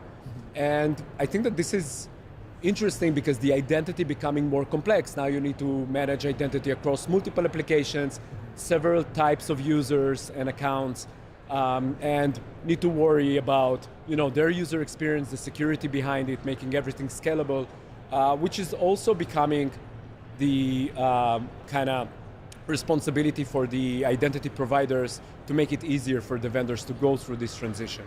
Yeah, I think a lot of people, when they look at an application, a web application, they don't realize how many components are integrated within that, right? And buried within that. So diving into some of these trends more deeply. So, one thing that seems very like it could get very complicated very quickly is agentic. I think at one point we were thinking, okay, within the enterprise, I'm going to have this one agent that knows everything, the super employee, that sees and touches everything. And that seemed like a terrible idea, because obviously that's immediately going to be, like, as a pen tester or an attacker, like my one-stop shop for everything. Yeah. It's going to be really abused by employees and attackers, maybe. And now, it makes a lot more sense to have specialized agents that do different things and interact with different APIs, with different services and things like that. And you can already see how, even with consumer apps, this would make a lot of sense, right? Like use cases like maybe I want all my banking information, my transactions, to be available to my CPA, but my CPA is using some kind of agent-based platform for this to look for common mistakes and pitfalls and things like that. So how big of a challenge is this going to be? Like, it seems like we haven't even figured out if an AI agent is going to be handled more like a person or more like a machine identity, right? Yeah, it's maybe somewhere in the middle, right? So we kind of think about it not as either a human being or a machine, because it's kind of in the middle. It has its own kind of characteristics, and I think that agentic is super interesting. On the one hand, we see that organizations are starting to build agents into their roadmaps. It's still not very production grade, but we do see a lot of our customers that we spoke to planning to release sort of an agent even this year. So obviously when you build an agent like that, you need to help users authenticate into this agent in a native way, right? Like just as you authenticate into ChatGPT or stuff like that. But the other thing which is kind of unique in that area is the ability to allow the agents to connect to different services and different kind of third-party applications within the ecosystem. And here it becomes very tricky, because on the one hand you got new standards like MCP rising. On the other hand, we all know that security is not the strongest part there. So we definitely see that we need to help there. And the second thing is to enable your products to be accessed and operated by agents, which is another task. So those two, the inbound aspect and the outbound aspects, are super interesting and definitely changing the way identity is kind of perceived as only a SaaS thing. Yeah, right. Like even agents that maybe use your identity as well. We're seeing robotic automation. This kind of move the mouse cursor, right? Because not all these services, like especially like if I think travel planning, that kind of thing. There's a lot of very old UIs, that these companies aren't really inclined to update, I guess. Trip it and things like that. Like there's no API. They weren't built with an API. Very, very old code base, and so you need something that actually logs in as you and acts as you and has to click the interface and click checkboxes and click save and wait a certain number of seconds for the next page to load. So that seems like even more complexity there, right? It's complex. I think that there are headless browsers today and companies like that deal with those things to enable agents to operate. But I think also that this level of freedom that you just described introduces a few more challenges, right? Because even if I kind of allow the end user to connect through this prompt or chat or whatever UX is there, an agent, to these third-party services, right? What is going to prevent the user to basically write, I don't know, like delete all of the records in my Salesforce, right? Because the connection was made. So something needs to monitor and prevent this type of kind of activities. And I think that here is again the challenge of identity companies to really manage those entitlements and permissions and role management in a rather different ways, because as you mentioned, it's not like API. So you either can access that or you're blocked. It's somewhere in the middle with a lot of shades. And I think that here it becomes super interesting for companies like us to enable this natural language interaction. Yeah, like just checking into my hotel here at Mandalay Bay, trying to use the mobile check-in completely failed for me because my credit card rejected it. And it takes it so long to send me was this really you? Yes or no? And then I say yes, and it says, okay, for 1 hour you can try the transaction again. But at that point, I hadn't even gotten the error message or the email from Mandalay Bay. Yeah. So I've already tried 4 or 5 times by the time I get that first email from that first time I tried. So, it seems like latency, like, again, going back to the trend of user experience you're talking about, that's super important, because when I get that email, I'm like, did that come from the 4th try or the 1st try or the 2nd? I'm very confused at this point. I just give up and I go to the front desk and I just let them handle it. And so they've got all these signs like mobile login, but the moment a credit card doesn't work, it all falls apart. Yeah, I agree. It's just like buying a Tesla is starting your journey with a flat tire, right? Yeah. Because at the end of the day, the authentication part is the onboarding. That's your first step into the application, into the hotel, as you mentioned. It's kind of the Sorry, first... Mandalay, don't kick me out of my room. It's the first experience that you get, and it's really important to nail that experience. And I think that we're seeing also a trend, and I haven't spoken about it, that it's not only the security, the engineers that care. Suddenly you get go-to-market people that care, right? The marketing manager or the CMO even, they would care a lot about how this experience and getting through the door into the product looks like. It affects the sign-up rates, right? The conversion rates and stuff like that. You would get the security people to care because there's features like, enabling SSO connections and stuff like that, which are also important to sell the product. Yeah. So we kind of believe, it's written on our booth, identity for the whole team, not just as a slogan, because we actually see that there's a lot of team members that use our product behind the scenes, even support, and not only developers or not even only security. Yeah, and we've seen that shift, the design of a lot of these products over the years. Like I remember for marketing teams, everybody had to share the Twitter password at one point, right? There wasn't any kind of workflow or way for a company social account to be shared and used by multiple people. And then we started seeing companies pop up to solve that problem, Buffer and Owler and a lot of these. And just the other day, Buffer finally sent me something that said, okay, you can now at companies or people, because it doesn't work when you're doing it from another platform, because it needs to populate that list of, okay, which company are you talking about, which person are you talking about? And it's that user experience has been pretty bad for a while. Yeah, when customer identity was introduced as a thing about 10, 13 years ago as a service, it was mainly aiming at consumer applications. And it was pretty easy, right? Like you sign up with a username and password, and basically you're in, then it throws you out, you have to relog in. You need a password reset process. Exactly, multi-factor was introduced, but when more B2B companies started to rise, basically the whole challenge became more complicated, because now a user is not a user on his own, he's a user within an organization, and he has roles within that organization. And then you would see a user from an MSSP or whatever that needs to access several organizations with different roles and permissions. And it became more complicated. We are the one who brought kind of this concept of B2B identity about 5.5 years ago. And since then, we see that the largest growth in the popularity of usage in customer identity becomes in those complex challenges, when there's several customers, several types of applications, you'll get a lot of types of users that belong to those organizations. You have different levels of organizations.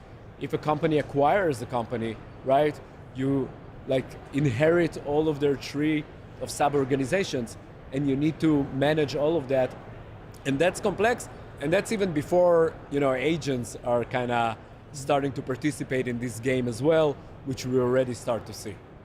It seems your example about the face authentication and your kid, it makes me think we will have a period, or maybe it is right now, where there's a generation that's never used passwords and a generation that's never used anything but passwords existing at the same amount of time. And I've seen people who are uncomfortable with passkeys because it doesn't feel secure, because you just click log in and it happens. They don't have to provide anything. And then on the other side, this expectation that everything's going to be fingerprint or Face ID or, something like completely frictionless. Yes, I agree. I think that we will see new methods arising. We will see a lot of security coming into place because with the AI, the attack surface is obviously becoming more obvious. Yeah. It's easier to attack the applications or user app to attack a certain company, kind of use you as a supply chain attack vector. And the authentication methods will have to be much better. Today we're seeing a lot of device flow authentication that is happening. So basically when you need to authenticate, you just kind of scan a QR code and you're in, which is great. We see obviously passkeys, as you mentioned, and a lot of other things. Yeah. And I think that as the technology evolves, we will see even more sophisticated methods that will make the experience much better.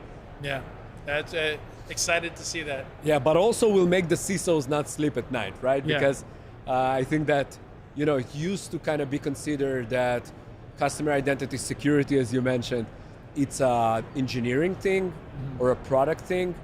But today we actually see that companies are kind of expecting security teams and CISOs to be responsible for that as well. So a lot of those CISOs want control. They want to set up their own policies, regardless of what the product supports or not. Yeah.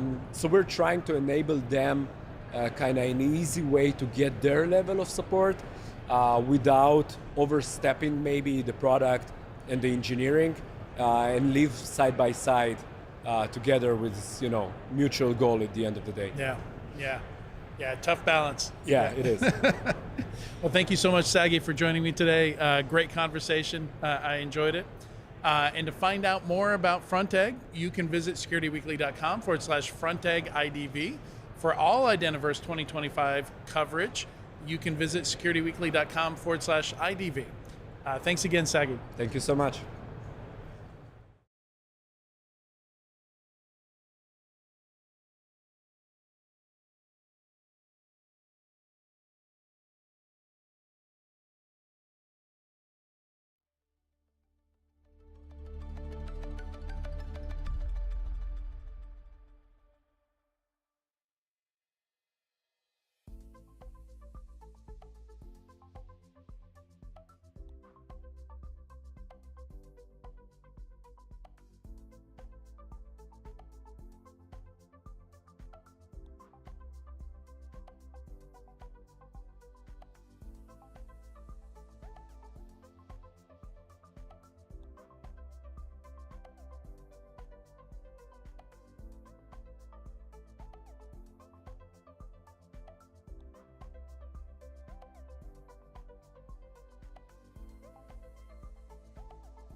Oh, no, that is not the right intro. He is not Doug Manoni. Take two.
Welcome to Identiverse 2025. We're here recording live from the CyberRiskTV Studio on the expo floor at the Mandalay Bay Convention Center in Las Vegas.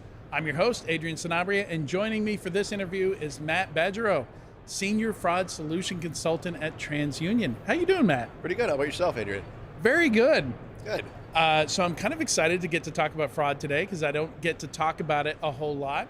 And I started my career at a credit card processor, U.S. Bank's processor, Elevon, and we just happened to be seated right next to loss prevention. So I got to hear all these amazing fraud investigation stories. Sure. They would pull me in, because I was chief incident handler on the cyber side, but then they had all these investigators and just crazy stories. Like, wow. You think, some of these like Darknet Diary stories are interesting. Fraud gets really interesting. The fraudsters are really creative. Yeah, absolutely. Like not to celebrate the, sounds No. like but it's sometimes you're like, wow, like that really took some thinking to come up with that. Oh, absolutely. It's interesting too about what I do, chasing fraud, trying to solve for cases of fraud. I liken it to basically being a police officer or an investigator, because you can solve the case, but you're never going to make it go away. Yeah. It's always going to be there. You're always chasing. So hearing those stories must have been very interesting. I also feel like fraud is kind of the future for cybersecurity. Like Absolutely. We're very kind of, I think a lot of cybersecurity folks for a long time have been thinking in terms of how do we solve cybersecurity? I don't think you solve it. I think you limit it, right? You mitigate it. Yeah, you mitigate it down to a reasonable level. Like no retail company gets rid of shrink altogether. No, right? you really can't. You can't. And it's, like you had said, you get it down to a reasonable level. We call that tolerance for risk. Yeah. The interesting thing with cybersecurity, because that's where I came from originally. Oh, really? Okay. And then I stepped up into identity access management, which is Identiverse. I was, last decade, I was at pretty much every Identiverse. And then I made the logical progression into fraud. What I've noticed through that whole thing is they are always looked at as separate disciplines. Yeah. I don't believe in that at all. They're all weaved together. It's like just, what is it, the braided rope or whatever, the three pieces of braid? It's all braided together perfectly. And more, I talk to CISO friends and security leader friends that I have, and they now have fraud as one of the many things underneath them. Yeah, it's one of their responsibilities. It's what takes away your reputation. It's what takes away your money, and ultimately can take away jobs. Yeah. So you guys are talking about digital footprints as possibly the key to reducing some fraud. So I want to start off with talking about like what are examples of digital footprints? What are these elements that you could potentially use to determine fraud from legitimate activities? Great question. Really what I look at when I think digital, I think of the way somebody is interacting, whether it's a human or not, because then we have to bring that element in. If it's a human, if it's a bot, if it's a real person, a synthetic ID, how are they interacting with you? Are they on a phone device? Is it actually a bot that's doing this, and it's not a device or a human at all? Right. What's the location at? Does the location, we go into even geolocation like IP, or if you look at the gaming industry, the online gambling industry, they can put my toes in this booth. Right now with geolocation, they have to be able to be meet regulations. But looking at those type of signals, how is that device interacting? Have you seen that device 10 times in the last 5 minutes, and is it giving you all different identity information? That's somebody mining data. We see it a lot in different industries that have pre-fill. So it's really how they are interacting with you before you even get to them. Is it a person or not? Are all these elements like geolocation, the device, the attributes of the device, the reputation of the device, and also the behavior of the device itself and the end user? How is the end user interacting with your form? Are they stopping and cutting and pasting? Is there biometrics involved on the device, or behavioral, where they're setting a phone or a device down, then picking it up, partially filling, setting it back down? There's so many signals that can be out there. I could be here for hours talking about the signals, but being able to use those little digital breadcrumbs is, I heard that as a saying a little while ago, and I love it, because that's what we're doing in fraud, is we're finding those things, and if you leave a breadcrumb trail, it's a lot easier. Yeah. Yeah, and I want, the example a lot of time with SOAR and things like that, impossible travel, like a very common thing used as a red flag. But then I think with everybody, if everybody has a VPN app on their laptop or on their phone, anybody can do impossible. It's very possible now, right? So how useful is something like geolocation anymore as one of these breadcrumbs? Great question. It depends on what the anomaly looks like. Is the best answer I can give you is for geolocation. If I'm shopping in the U.S., let's use it. I'm online with Amazon all the time. Yeah. And most of my browsing history, which you can even look at that stuff through marketing data, most of my browsing history is in my home area, Chicago, Illinois, or at least in the U.S. All of a sudden, somebody's looking to access my account or make purchases in my name with my credit card or whatnot, coming out of Russia or coming out of China, but they're shipping them somewhere in the U.S. Turns out to be a freight forwarder or something, and they're sending them overseas. I saw this all the time, especially in the retail space last year. That's where geolocation can come in and look like, this is a bad signal. Again, it's a signal. It's not necessarily a red flag. Example: I have 2 teenage children that have phones. I'm very much obfuscating their IP and their geolocation. I don't want anyone to know where they are. But that raises a flag. But that's where you look at other breadcrumbs as well. It can't just be one magic bullet. You have to make a holistic view of this ID. Well, and also it occurs to me that there is intelligence out there that can tell you, this IP is a NordVPN IP. Yep. This IP is coming from Comcast in the Chicago suburbs. Absolutely. Right? Naperville or something like that. Absolutely. So it's like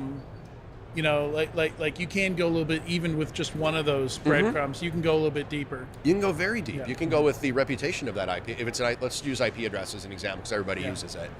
You can have reputational data. Is it a known Tor exit node? Right. Is it what ISP is it attached to? Like you had said, Comcast or whatever. What if it's attached to a Russian ISP?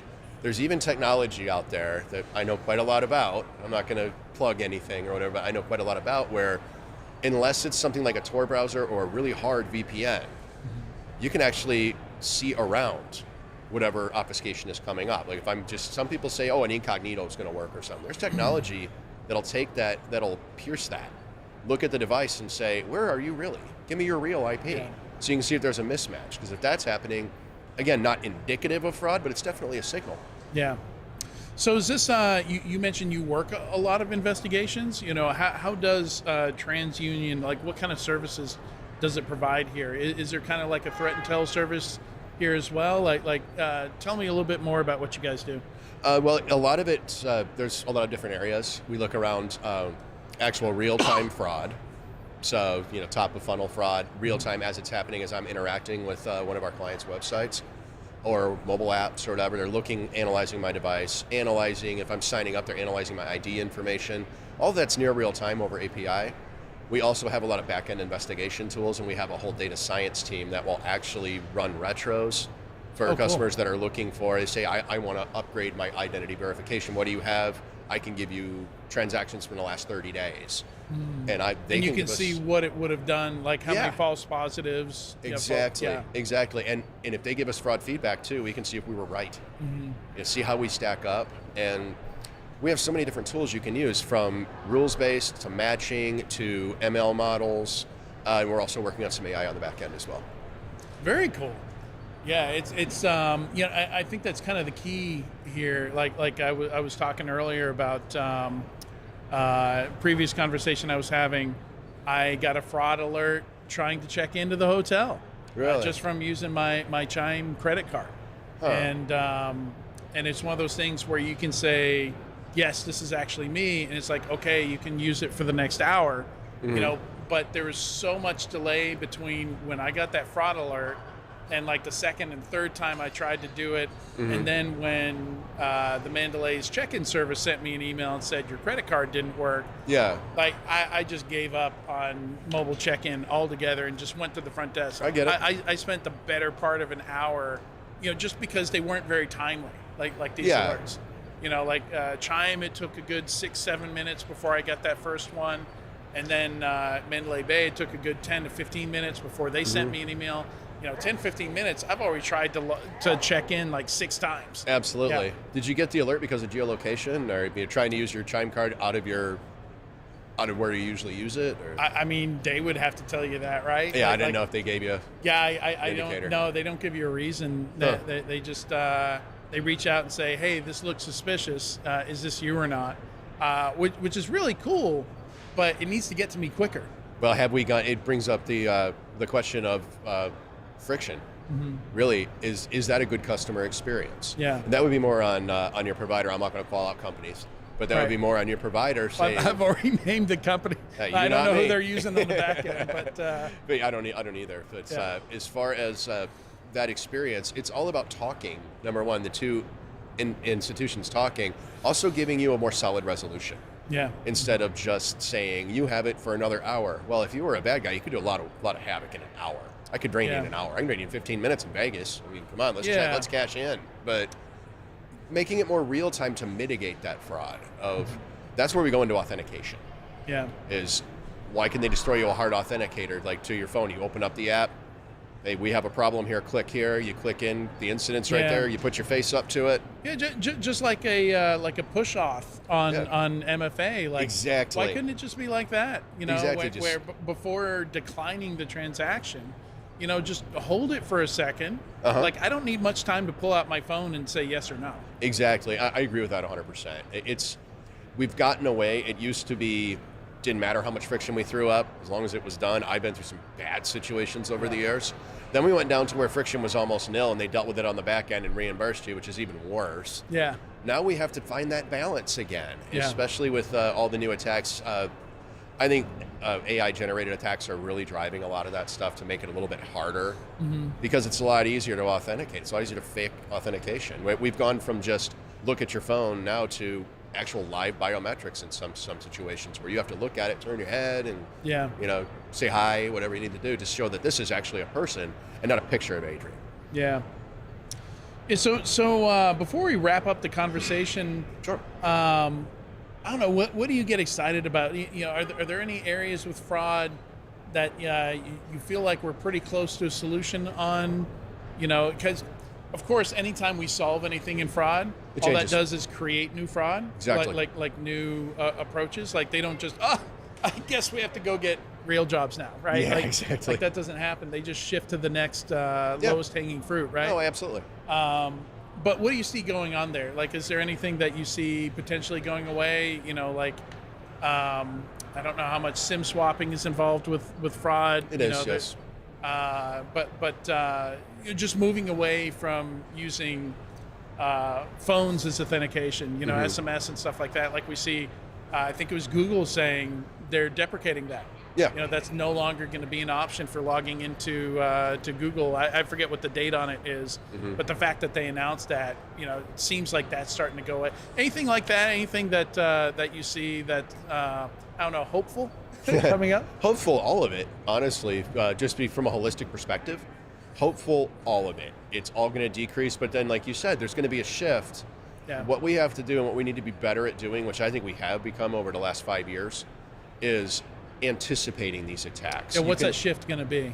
I think it's going to move, since we have more data, it's going to move on prevention side to leveraging that data. Leveraging stuff that seems just innocuous now that some companies don't want to look at or say, oh, that's outdated.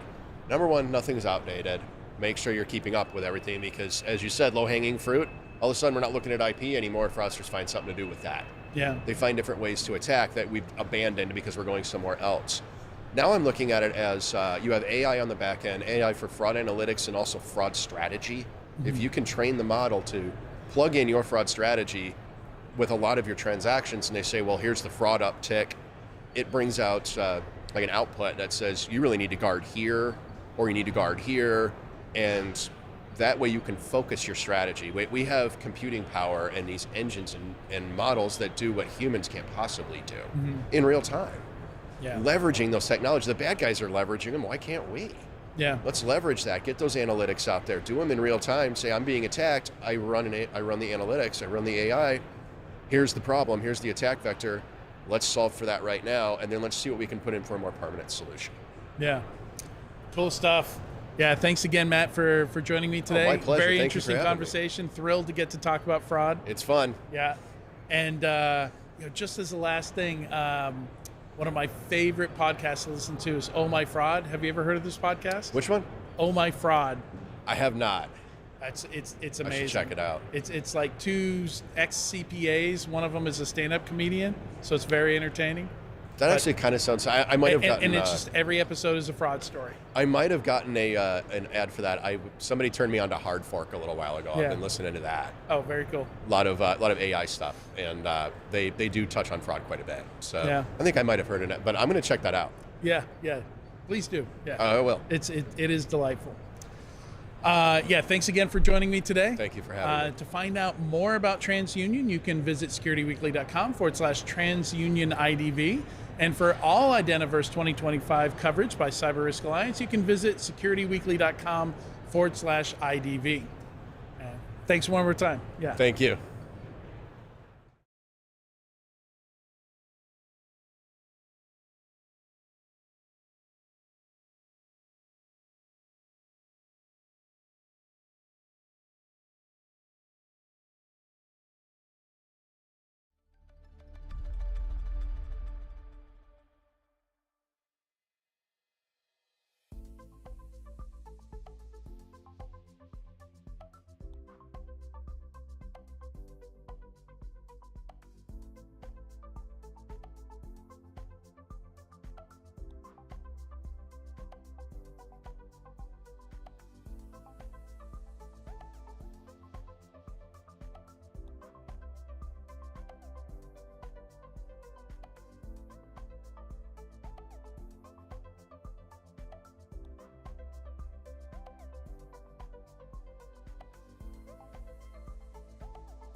Welcome to Identiverse 2025. We're here recording live from the CyberRiskTV Studio on the expo floor at the Mandalay Bay Conference Center in Las Vegas. I'm your host, Adrian Sanabria, and joining me for this interview is Amir Ofek, CEO at Exonius X. Welcome, Amir. Thank you, Adrian. So I'm betting a lot of people have heard of Exonius, but a lot of people like me haven't heard of Exonius X. So let's start there. Sure. What is Exonius X? And the relationship? Yeah, so Exonius X was founded 4 years ago as the innovation team, innovation unit within Exonius. We're like a startup within a startup mode. And our charter is really to build new products, new offerings that go and expand the Exonius offering, the Exonius platform. And that's what we've been doing for the last 4 years. And so are you exclusively focusing on identity, or is that just one of many things that you're working on? So we constantly have other ideas, popping up in our head. We started our first actually product that we launched was around SaaS management. Okay. And managing SSPM? SSPM, exactly, managing SaaS applications. And that kind of brought us to the understanding that a lot of IAM folks that were tasked with SaaS management actually need also solutions around identity management. And that's when we started kind of focusing on identity management. Currently, that's our prime focus. We launched the product just at the beginning of this year, and we're now focusing on it. Yeah. Before I went independent, became a consultant, the last vendor I worked for was SSPM. Oh, so nice. I was aware of that. I was aware that you guys were stepping into that I see a space. lot of synergies between those two domains, And it's very true. Like when I worked for that company, what we did in identity was very basic. It was, is MFA enabled? Is it enforced? Didn't go very deep, didn't go into access control or RBAC or anything like that. So, and it's with posture management in general, it's interesting how often you just come back to identity. Correct. Again and again. It's the thing that ties all together. Yeah, yeah. So you've got the statement, actionability meets identity. What does that mean? Yeah, so we are now in Exonius starting something that we call the actionability era.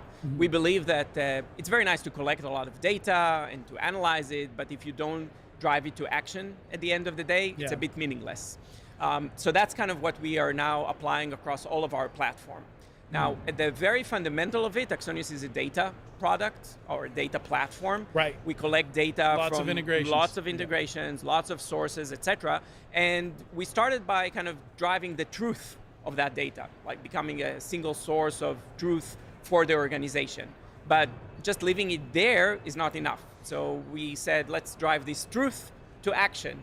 Let's actually try building workflows. Let's try and kind of build the remediation, the recommendation for what you do with what we unravel.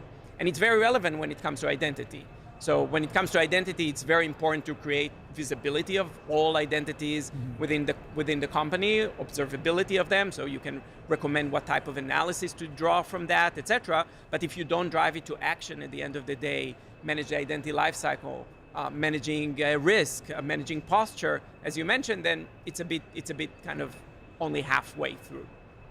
Yeah, so it makes me think of vulnerability management in a way that a lot of the extra context you need in vulnerability management, the asset owner has that. Correct. Not the vulnerability analyst. Correct. And also the remediation piece, the asset owner does that, not the analyst. So how much of a challenge is that when you're talking about actionability?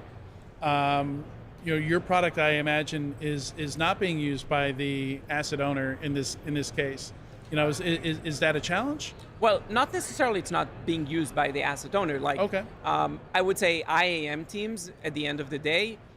Well, you could call them the kind of the asset owner or not, but IAM teams at the end of the day, they need to manage the entire identity, whether it is for security reasons, whether it is for operational reasons, and you need to drive action of managing those identities. You need to make sure that you govern and provide all of the permissions in the right manner, that you entitle the employees joining the companies, leaving the company, you entitle all of the service accounts, the non-human accounts, and so on. So yeah, they're not like the asset owner, let's say, of a service account, but they should see themselves as the one responsible that every service account has an owner, that every service account has the right permissions, and definitely when it comes to human identities around the company. So the IAM team is the ICP for this product? Yes, absolutely. Okay. So the I made IAM a bad team, assumption. yeah. So the IAM team, from our perspective, is the one to own the Axonius Identities product. The IAM team can sit in the IT side of the business or in the security side of the business. And what we see very, very often is the need to bridge between the two. So I think the best companies that really prevail and solve the identity security aspect and the identity operational one are the ones that really know how to collaborate between security and IT, bring it all together. If you don't bridge and you act in silos, it's always a bit broken at the end of the day. Yeah. And is this product complementary with other IGA solutions, or is it intended to be a replacement? Well, it can be both, I would say. So first, when we came to the identity space, as I mentioned, we evolved through kind of the SaaS world. So what IAM folks told us is that you do very well this aggregation of data, and in a very profound way, because you have a single data model that brings it all together. Yeah. So that's a very required now aspect when it comes to identity. Identities today act in silos, and you really want to bring them all together. So the first thing that we do is even not IGA. It's what today the industry called ISPM, Identity Security Posture Management. Okay. Basically creating all of the visibility and observability of all of the identities that lie out there, whether they're on the cloud, SaaS, on-prem, servers, you name it. So that's the first thing. Second thing is really bringing the IGA component in terms of driving the whole kind of governance, lifecycle management, and so on. And the third element is those new kind of trends right now that are called NHI and ITDR, which from my perspective are just components of building a comprehensive identity product. So we cover all of that. So it's not just IGA by the kind of, I would say, traditional way of looking at IGA. It's a bit more kind of comprehensive from all of those new capabilities. Yeah, and just mentioning all those things, the detection and response piece, the non-human identities piece, a lot of that, to me, that sounds like, okay, we need another connector, we need another integration to pull in that data, because that data lives in different places, but it's connected as well. For the detection and response, maybe that's one of your posture management findings is logs are not enabled for this. Exactly. Or they're not enabled, they're not rich enough or detailed enough. Exactly. So that's exactly the strength of us. Especially in Microsoft. Microsoft. Always happens in Microsoft. Always happens in those large, I would say, multiple layer type of platforms. Yeah. So that's the strength of Axonius. So Axonius over the years, we are 8 years, have been exactly in that business of building and putting together integrations from various sources under a single data model. We have a very strong correlation engine. We have a very strong normalization, deduplication, cleansing of all of that data. Today we have over 1,200 such integrations. We call them adapters. And this adapter factory that we build is exactly playing a very strong part when it comes to identities. So you don't need to rebuild that. You get to just sit on top of what Axonius is. Oh, exactly. That's amazing. The whole concept of Axonius really is we have now evolved into a true platform. So we have those back-end engines like the adapter factory, like our correlation engine, like our workflow engine, and additional aspects that are cutting across all of our products, whether they're on the asset management side of things, whether they're on SaaS management side of things, and whether they're now in the identity management side of things. Yeah, so this is an interesting question about tying identity governance to cyber asset observability. I mean, clearly, if you don't know, you have the asset, right? Exactly. What you don't see, what you don't know, you cannot really manage. It's true for cyber assets. It's true for vulnerability management and exposures, and it's definitely true for identities. If you don't know all of the identities in the company, who is accessing them, through where they're accessing them, whether an identity is being accessed through a specific server, through a specific endpoint, through a specific cloud workload, then it's very hard to understand the context of that identity. And I think that's, again, the unique perspective that we bring now to the IGA space of bringing additional context layer, of bringing this context of the identity doesn't live by its own, in a silo. Yeah. This identity either you need to bring the context of where it was reached from, where the permission was granted through, which other identities are actually interacting with that server, with that workload, and so on and so on. And that's kind of the unique perspective that we can bring with Axonius. I imagine you can discover some gaps there as well. Like I'm thinking, okay, like maybe this is a non-corporate device. It's not corporate managed, so there's no agents on it. Right. But I know the asset exists because it showed up on a network scan, and then I see a login event coming from it. So I can derive from that what type of device it is, who's using it. Exactly. Whether it's a laptop or a server or. Exactly. Yeah. So specifically when you look at the ITDR use cases, for example, it's not a coincidence, it's called detection and response. Yeah. And the detection part is really important to bring the context. So it's not just monitoring the behavior of the identity, it's really to understand, like you said, which device this identity was tracked in, where was it logging in, where was it logging in during the time of the day, during location, during IP address, and so on. And then you build the remediation or the response based on that context. It's not just spitting out logs into a SIEM or of sort and hoping that somebody will know what to do with them. So where are you seeing a lot of success, like early success stories with this? Where are people, kind of having that light bulb moment, where they're like, okay, like I understand why this needs to be a thing. Yeah, so I'll give you maybe a few examples without naming specific companies. So one of our early customers is actually a very large conglomerate of manufacturing. Okay. So imagine like 8 opcos all under one kind of holding company. And what they needed is really an ability to create one centralized view of all of your identities within the entire kind of global operation that they have. As an incident responder in my past, I've wanted that for so long. Exactly. Yeah. So their main issue was that currently it was very bespoke, very siloed. They couldn't tell what the specific opco was defining as an identity versus another one, and they couldn't create that kind of full view. And with Axonius, that was something they got quite quickly. So by the fact we could integrate to all of their PAM solutions, to all of their IDP solutions, to all of their ADs that are lying around the world, in various locations, in various contexts, we could pull all of that data, normalize it, and create for them one single repository, which was like by itself already a big win for them, for all of their capabilities. But we didn't stop there. We then took that and actually implemented their full IGA across the operation. We're now kind of in the process of deploying it, of creating a common IGA workflows, common IGA rules across the company that they can actually manage in a very concise way. So that was one use case. Another common use case that we see is what we see in terms of PAM enhancement. So we have one of our customers is a large pool manufacturing company in Europe. Like swimming pool. Like swimming pools, yeah. And they have, again, operations globally, etc. They deploy their PAM, but they saw that their PAM is becoming a bit kind of not up to date, let's call it, because some of the privileged identities that started kind of coming up in the organization were not updated on a regular basis to their PAM solution. So the ability to constantly monitor what are the new privilege,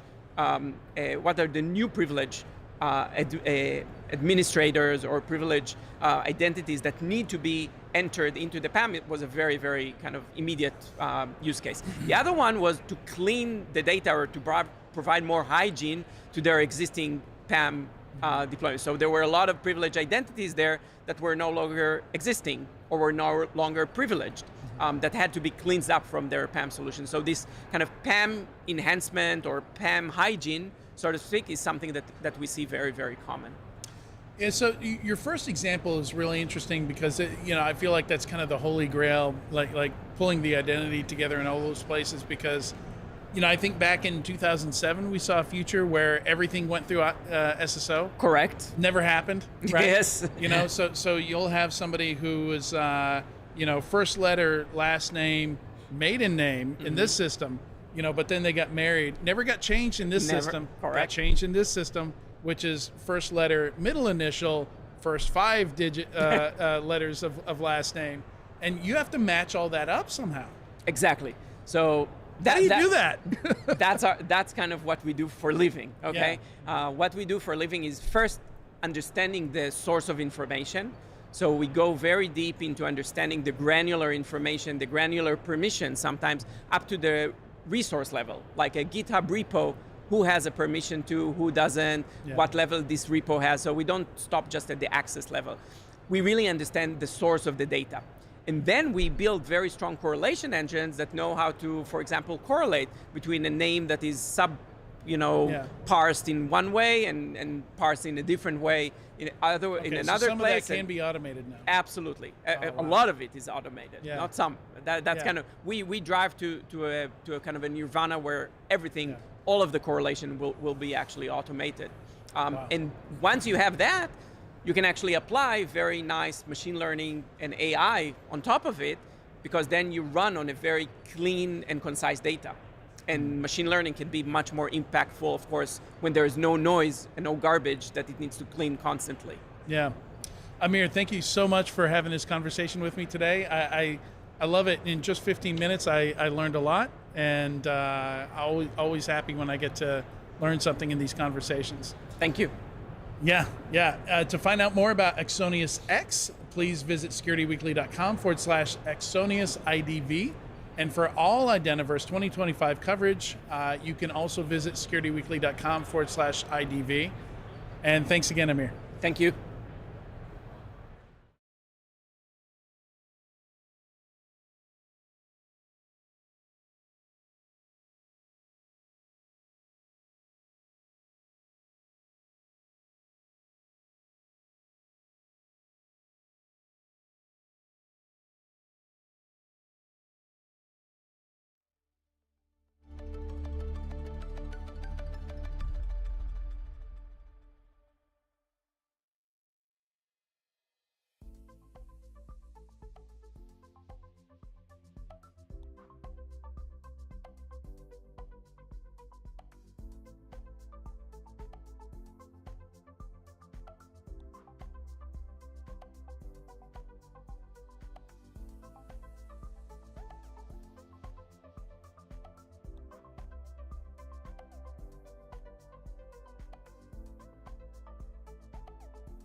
Welcome to Identiverse 2025. We're here recording live from the CyberRiskTV Studio on the expo floor at the Mandalay Bay Conference Center in Las Vegas.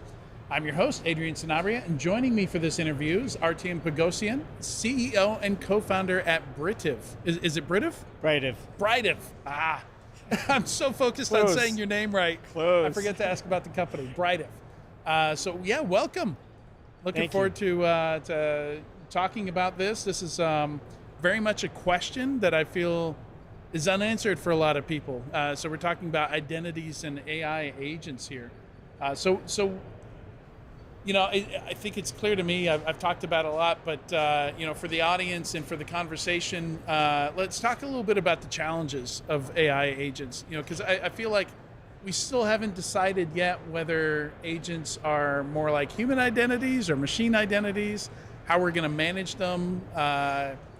You know, different agents are going to do different things, have different access to things. So what's the answer there? Great question, Adrian, and you're correct. I think the industry is still trying to figure that out. Mm-hmm. What I would say from my perspective, they're kind of a little bit of both. They're like machine identities in the sense that you can't really secure those AI or agentic identities like humans with MFA or Right. biometric, and they're just not they're not like humans that way. Mm-hmm. But they're like humans because they act and behave autonomously, and they can do things on their own. So Yeah. it is a little bit can like make humans. decisions. Make decisions, correct.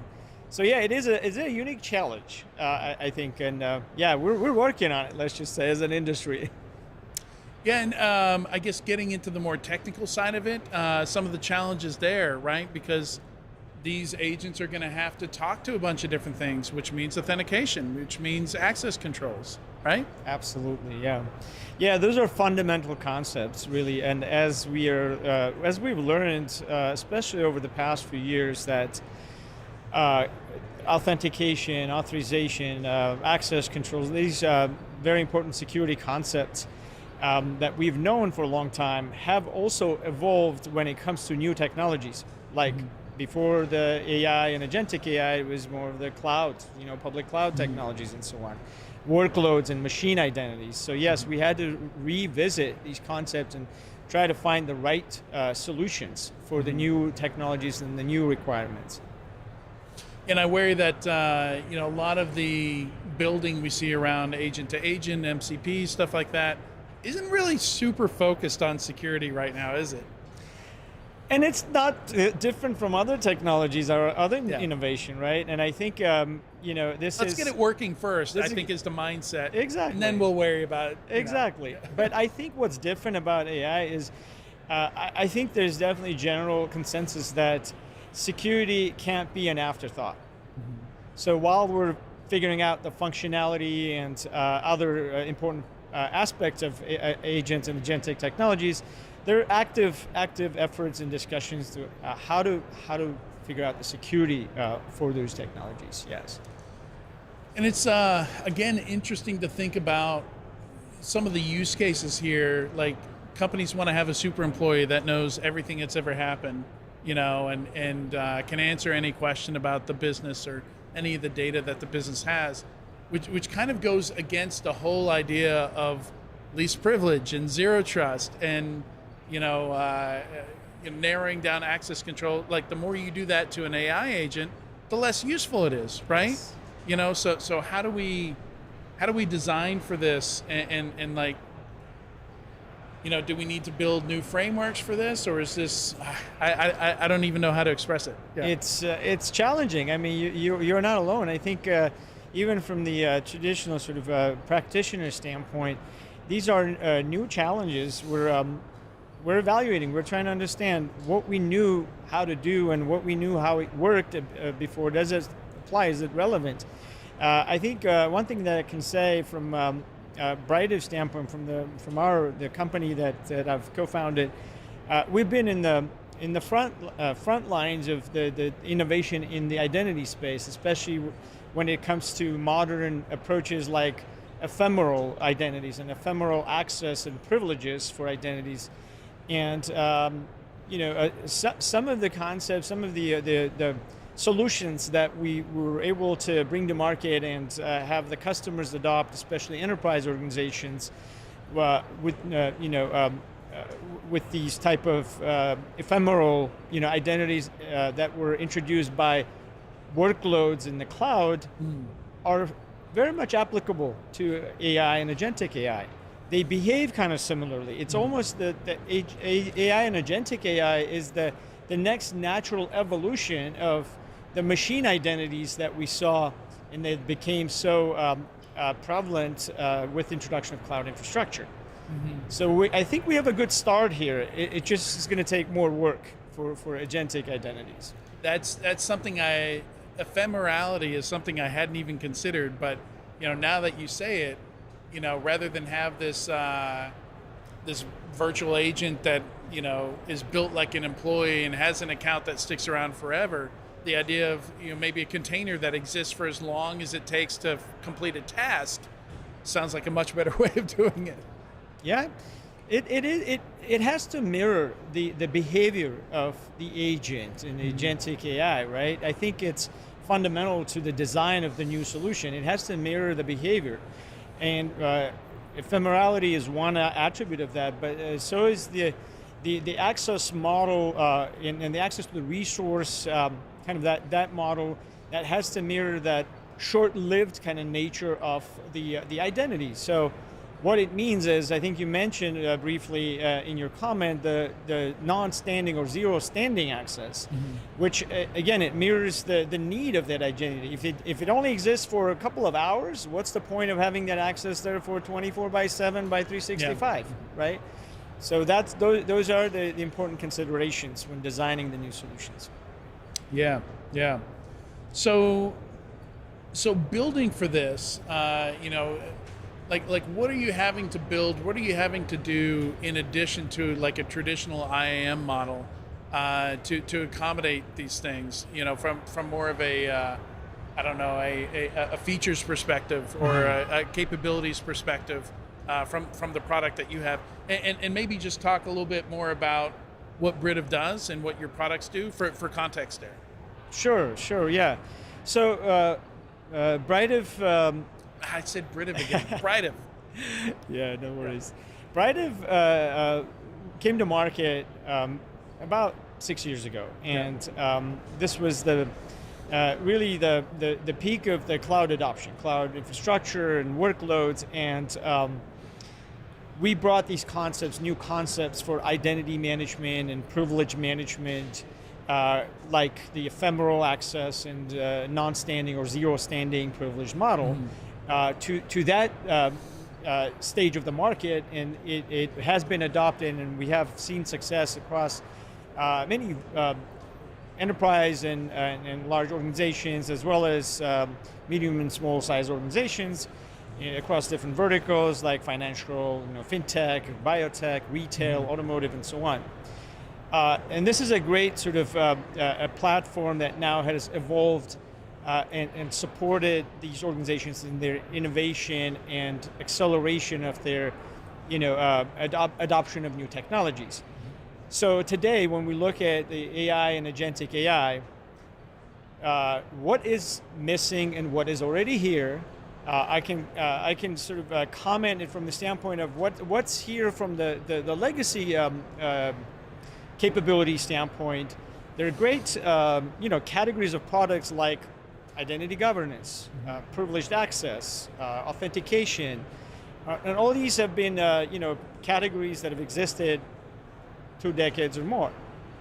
The problem with that is, the downside is they've been basically built for the human type of user, and they've evolved in response to the evolution of the human user needs.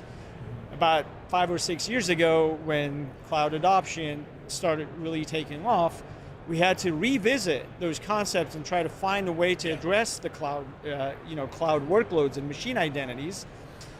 I think with AI, we have progressed in the right direction, but there are some new capabilities that are missing from the existing solutions. In fact, Britiv is one that is pioneering some new capabilities for specifically agentic AI, and those are along the lines of governance and lifecycle management of agentic identities. This is so fundamental to really understanding who, in this case, what, if you want to refer to them as identities, but they're not human, what should have access to what resources, for how long and when, and manage them throughout their life cycle. The other important piece that's missing here is data access. Again, I like your comment earlier that how much access is right. Today, when these technologies are still kind of being experimented with, soon to be rolled out into production environments, well, in the experimentation process, they're again focusing on the functionality, which means the access to data, access to these data lakes and so on that is so critical for AI is very broadly defined so that the functionality can be tested and proven, right? It's got to work first. It's got to work first. Yeah. When we are getting ready to move them to production, that is not going to be the way these things can be rolled out. It is too permissive. It is going to introduce a huge risk exposure. So we need to really at least a few. Somebody will do it. Somebody has to do it. There are different active sort of initiatives going on and defining the runtime authorization models, standards around that. And Brightov has already, as I said, Brightov has already been in the front lines of the industry, defining new models with zero standing access and fine-grained, context-aware access levels. Yeah. These are going to be so important to agentic AI access when it comes to data, and really making sure the data privacy regulations are met, data security requirements are met. There are a few others like overall, policy enforcement, compliance and audit requirements and so on that are specifically built for agentic type, identities or entities, right? Typically today, when a bank goes through a security audit, they're looking for the human identity access. They're not necessarily asking for an inventory of agentic identity access. Mm-hmm. We have to figure out how those things need to be brought into the fold for compliance and regulatory needs. Yeah, it almost reminds me of addressing SQL injection by having prepared statements, right, rather than just allowing full ability to query any data anytime, right? I imagine something like that we'll have to do on these data lakes, and also you need to understand your data pretty well, have good data hygiene. I feel like that's going to go. Do you think that's going to go hand in hand with being able to do that access control with the identities? Absolutely, yeah. In the past few years, because of the massive amount of data that was generated, the data governance became an issue. I mean, there's new technologies in the market, data posture management and so on, right? That are so important for bringing that hygiene and the governance and security controls into the data side of the technologies. And yes, that becomes so important now to make sure that the access to data is properly managed, not just securely, but also efficiently managed. Because again, when we're talking about agentic identities, we're talking about velocity, we're talking about scale and speed. That for humans, that was not a concern. Right. But it is for this type of identities. Without fundamental data controls and data access, hygiene, it's going to be very unscalable and insecure. Yeah, I mean, in using the cloud, your example earlier about the cloud is a great example, because a lot of traditional security systems weren't designed for 10,000 assets to be created and destroyed in a day. So once we started seeing containers and using containers to scale, and same thing with disposable credentials, right? A lot of systems aren't designed like imagine, a traditional dashboard. If you create and destroy 1,000 identities in a day, it's just, it's all going to be a mess because it was only designed for humans. Correct. Yes. And there's a lot of other implications, right? It's all auditability, monitoring, accountability and oversight. These are important questions. So you have to design it properly with those things in mind, and not just create and delete the credentials, but also make sure all those other important requirements are met. So real quick before we wrap, where do people start? Where do people get started? That's been a frequent topic or question that today and yesterday at the conference, and everybody's looking for how do I start on this journey? It is a journey. Everybody's realizing it is a journey, right? I think there are some very common sense, I guess, steps, I would say, right? Is first and foremost to architect what you're building and have this framework view of what you're building, because that will help understand the big picture. Yeah. Often when that's missing, there's a lot of tactical steps that don't lead to the end goal. It ends up being a lot of rework, a lot of missed steps, right? So I always recommend that building that big picture view of what you're building, what your future state looks Almost like creating a film, you got to storyboard it, right? There you go. Yeah. Very, very good comment. Yes, that's an important step. Next, when you're starting to see, obviously, a lot of companies that are already building and experimenting AI and agentic AI have timelines. They want to be in production in the next few months, in the next year or so. So aligning with those timelines with specific milestones where, for example, one of those is having the security components, security controls and guardrails designed and fully vetted to align with your AI, technology and workflows, and not, again, we've learned this in the past, cannot be an afterthought. Yeah. It has to be built in and designed in. Those are important things that we can do today. We can start aligning with these agentic workflows and data access, what type of access, and how we should design that. These are important things that can be done today. Ultimately, it's the implementation and monitoring and oversight that needs to be also thought through, because once we flip the switch, these things are going to be live, and we're not going to have time to react. Yeah. Great points, great conversation. Thank you again, Art, for sitting down with me. This was very interesting. You've given me a lot to think about. Absolutely, I enjoyed the conversation, Adrian. Thank you. All right, to find out more about Brightiv, please visit securityweekly.com/BrightivIDV. For all Identiverse 2025 coverage by CRA, you can visit securityweekly.com/IDV. Thanks again, Art. Of course. Thank you.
Welcome to Identiverse 2025. We're here recording live from the CyberRiskTV Studio on the expo floor at the Mandalay Bay Conference Center in Las Vegas. I'm your host, Adrian Sanabria, and joining me for this interview is AJ Amlani, President and CEO of Aware.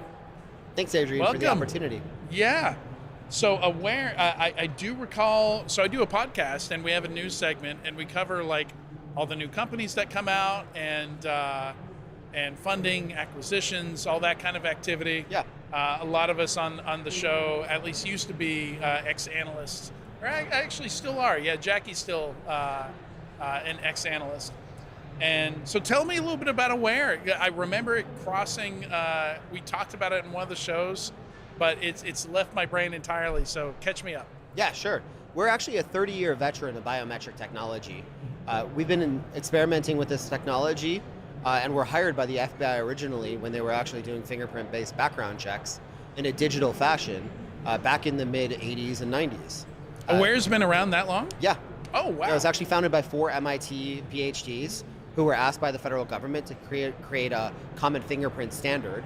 And then since then, we've been developing face biometric technology, iris-based technology, voice technology, and also working on ways to be able to secure biometrics going forward, especially for today's day and age and the attackers that the world is seeing. Yeah, and it's so interesting because biometrics has been around forever, yeah, but it's evolved so much. Yeah. It's changed so much. It's absolutely crazy. I was actually terrified of biometrics when I first came across it. And the reason is it's because Minority Report.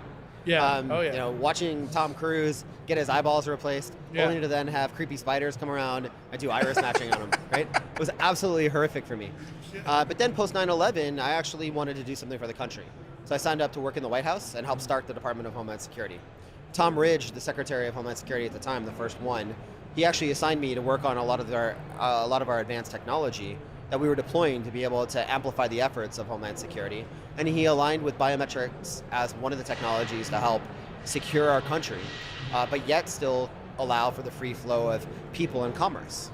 So around airport security, border security, that kind of thing, or more broadly than that?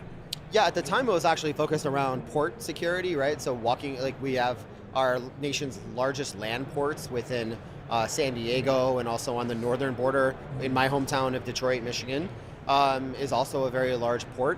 And then also airports as well. And being able to identify people accurately within airports was a really big imperative for us, so that people could still believe that they could have open doors when they come to the country, but yet we can still have secure borders.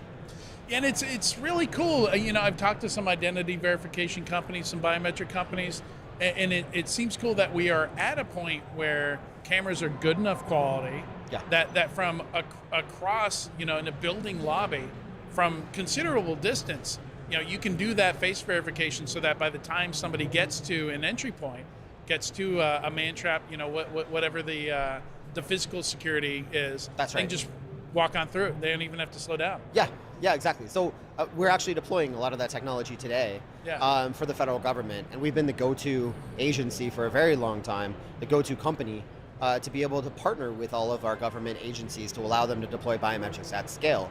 It does actually get really complicated when you deploy biometrics at scale. Right now, the commercial world is really doing kind of selfie checks and other things on a one-to-one basis off of a driver's license and verifying the driver's license is real and then doing a one-to-one match. We've been doing very complicated biometric systems for decades. We really understand all the challenges that are associated with trying to deploy these at scale. And our biometric engineers and our scientists are some of the best in class US citizens that have been deploying this on behalf of the US government. And now that the commercial world is in fact engaging into biometrics, it's a really exciting time for us. Mm. And it's you know, there's a lot of things that you don't necessarily think about in terms of, like earlier today we were talking about, or maybe it was yesterday, it's all blurred together. Yeah, that's okay. It's a long conference. Yeah. We've only been here 2 days. Like leaving a building, like that's something you want to capture as well. You know, using face identification for that. Like, I don't just want to know when somebody's entered a building and do the access check there. That's right. But it's also, if I'm doing an investigation, I want to know how long they were there, when they physically left the building. Like, that's important information as well. Yeah, that's right. And the physical location entry and access has now actually migrated towards digital access as well. Yeah. And that's why we're here, right, at this conference, because from our perspective, a lot of people are guessing at who the person is. Yeah. And a lot of people are just guessing at whether or not it is in fact a person. Right. And our technology allows you to be able to use both best-in-class matching algorithms to verify that the person is who they say they are, but also that they are in fact a human by using a technology that we call liveness. Yeah. Yep. Yeah, and that's again, so having with Aware having been doing it so long, how much of this really depended on technology getting to the point where we had the ability to do depth perception, high enough resolution? Like, how much of that was kind of required to get to this point? A lot of it, actually. Yeah. The early deployments of biometrics, when I first deployed biometrics at the airports, we had purpose-built hardware, big fingerprint systems, purpose-built cameras, and what I recognized was actually consumers preferred using biometrics over being asked a series of big intrusive questions or trying to prove that they are who they say they are. Instead, just look in the camera, put your fingerprint down. Yeah. I recognized that it was very much a consumer tool, which is when I launched Clear, the airport security fast line, to be able to allow people to get easy access through airport security by just using their biometrics. It does seem less intrusive. I wonder, just kind of going off script here, how much of an issue, like one of the things we've noticed with passwordless is it feels to a lot of people as less secure. Because their whole life they've been trained that a password keeps your account secure. That's right. And all of a sudden, you give them a system where they press the login button and they're just in. They're in. Like they don't see the exchange of authentication data, so it feels very dangerous to them that 100%. that happened like that. And I wonder, like, also with physical security and biometrics getting to the point where our face is identified, 30 seconds before we actually reach the entry point. Like, are we going to run into that same? Like maybe some training needs to be done there for people to feel comfortable with it. Is it going to feel less secure to people? Yeah. Like do people push for things that are unnecessary just so that it feels more secure? Yeah, it's fascinating to think about that customer perception. And the interesting part about passkeys is when you anchor passkeys on a really weak foundation in the first place, which is a user ID and password. Yeah. How good is that passkey really? How secure is it? So I actually think consumers have a right to feel concerned. Yeah. Because at the end of the day, if you've anchored it on an unsecure password and username in the first place, that becomes a significant challenge. And so using biometrics actually does allow people to have the comfort and the confidence that they can prove that they are who they say they are. If you think about face biometrics in general, I mean, people learn how to recognize faces when they're 3 months old. So it's very innate. All we're doing is replicating that with technology today. So it's very intuitive for people to be able to use biometrics to prove who they say they are. They do it when they walk into their favorite coffee shop, right, or their favorite restaurant, and they're asked, do you want the usual? Sure, right? And they know somebody else is just recognizing their face. All we're doing is replicating that experience online to be able to make it very fast and very easy for customers to be able to be rewarded and recognized instead of having to go and jump through hoops trying to basically prove they are who they say they are. One of the other trends I found interesting is that a lot of identity verification companies seem to be depending on consumer hardware these days. Like onboarding for, make sure you're not North Korean, or whatever the concern might be. Kind of depend on you having a modern smartphone in your pocket, which I find kind of fascinating because it's a consumer-owned device, but it's become such an essential part of corporate security. That's right. Yeah, more of a. I don't know if you have anything to add to that, but I just find that is kind of odd that that's just the way the technology is developed. That the best quality cameras you have when you're at home, you're trying to get a job, trying to get through the identity verification process is something that you choose to buy in your own. That's right. And actually even the introduction of things like Windows Hello and Face ID and other things like that that are tied to the device itself, they do leverage biometrics. The hard part is they haven't actually identified the person up front. Yeah. So they're leveraging the biometrics, basically matching against whoever was the first person who enrolled on that device. And you're not ever verifying that the person is in fact a person or the right person. You're just using potentially a deepfake image to begin with to do the enrollment. And now corporations are actually relying upon these systems like Face ID and Windows Hello and others to now link in with passkeys Yeah. to secure their enterprise, never verifying that the owner of the phone or the owner of the biometric is in fact the right person that should be accessing At the their enrollment systems. point. At the enrollment point. Yeah, interesting. Yep. Yeah, so it seems like everything is going towards face. So it's interesting. Windows Hello will do face, but only with certain hardware. Yes. So I have mostly Windows devices, though I do have an iPhone, and I still use fingerprint on all my Windows devices, Yeah. whereas I use face with all my Apple devices because I guess none of my cameras are Windows Hello compatible. So, you know, do we see everything going towards face now and kind of away from fingerprints in terms of biometrics? I mean, fingerprints historically have always been a law enforcement way of identifying yourself. I think the availability and the footprint on devices is actually pretty small for fingerprint. It is a touch sensor, it's relatively small, it can only really recognize one finger at a time. Face is sort of the intuitive way to be able to allow for biometric recognition. It's the way that we all recognize each other, right, walking around. It also avoids some of the challenges of touch, which is, like as an example, you grab pizza before this interview, right? Your hands might have been oily. Being able to put that on top of a device, that could have actually been interesting and hard to be able to recognize you. Yep. Whereas your face is always your face. You might change a little bit over time. You might shave, you might do different things like that. But for the most part, the basic features of your face, especially leveraging tools like AI, to be able to accurately predict that you are who you say you are, all of our algorithms are basically trained on, at scale. And that's the other benefit is you get at scale data sets to be able to train on, making face the viable option that it is today. Whereas historically, it wasn't as viable of an option 10 years ago. Yeah, yeah. Yeah, it makes sense.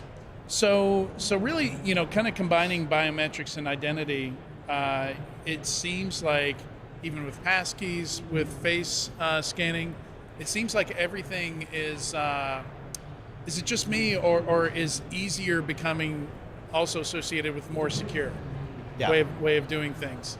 Like that's fascinating. Do we still want to do face plus something else, or how do you see that evolving into the future?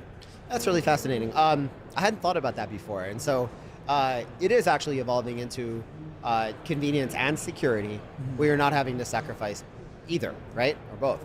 And so with face, what's interesting is you think about multi-factor authentication. Everywhere we go, we bring our face. Our face is actually a thing. So it's actually something we carry.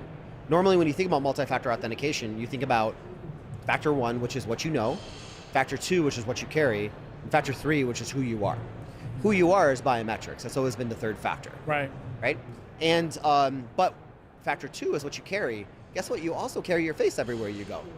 So it is, in fact, a thing. So doing a biometric match in one instance is, in fact, a multi-factor authentication. And if you verify that the face itself is actually a live face using liveness and best-in-class liveness tools like Aware's technology, you're able to conduct multi-factor authentication all in one transaction. No more OTPs, no more downloading apps for authenticators. Being able to actually conduct that both in one transaction is a huge benefit for society and for organizations as well to protect the enterprise. Wow. Yeah, that's a lot to chew on. Yeah, that's it's fascinating. But yeah, I mean, that's something I've loved about it is it really is. I love when there's an opportunity where the best thing you can do is also the most secure thing, right? And kind of naturally reduces that friction. Yeah, it's something I push back on a lot. Were security keys. Yeah. Like everybody's raving about. And I understand why people like security keys, hardware keys, but I'm also old enough to have carried multiple RSA tokens with me. Yeah. You know, the old 6-digit changes every 60 seconds or 30 seconds. And I've got a phone in my pocket. Like, why am I going back? Why am I going back to keychains for things? Yeah. But yeah, it's interesting to see how it's going to evolve going forward. I can't tell you how many CISOs I've known that have gotten fired for forcing their workforce to have to carry another thing with them also, right? It's a real big stress, and it's a real big challenge for people to hold on to something like that.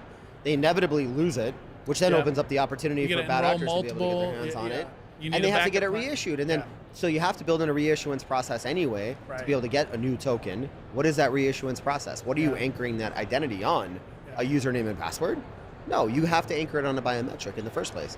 So if you have to anchor something on a biometric in the first place, just use the biometric to authenticate it in the first place. It makes the most sense. I mean, back when I worked with the Department of Defense launching their first ever Silicon Valley unit of the DoD, we protected our nation's infrastructure from bad actors, from third-party nation-state actors. And those tools in hands of the nation-state actors are now in the hands of everyday adversaries that are attacking our systems nonstop, left and right. And they've been democratized. Those tools are now low-cost capabilities, and the attackers are actually sharing all best practices that they use to attack our systems. So we need to stay one step ahead or two steps ahead, ideally, to be able to protect our enterprise and monitor these bad actors to see what they're doing. A lot of them are in the process of creating deepfakes right now. They're creating deepfakes to be able to pretend like they are someone that they're not on videos. They're creating deepfakes to be able to trick biometric systems today that are being deployed. So just using proper liveness tools is a really important component to be able to protect your enterprise. Yeah. AJ, fascinating conversation, giving us a lot to think about. I appreciate you sitting down with me. Really great. Appreciate the opportunity, Adrian. Thank you. All right, to find out more about Aware, you can visit securityweekly.com/AwareIDV. For all Identiverse 2025 coverage, you can visit securityweekly.com/IDV. Thanks again, AJ. Thank you, Adrian. Appreciate it. Thanks.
Welcome back to Identiverse 2025.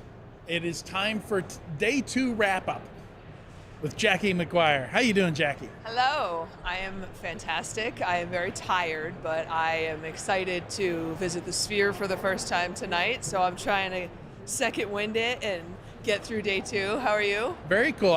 So that's where the show is. You're going to see Kenny Chesney. That is the only reason I would go see Kenny Chesney. Yeah. No offense to Kenny Chesney. It's just not typically my choice of music to go see proactively. Me neither.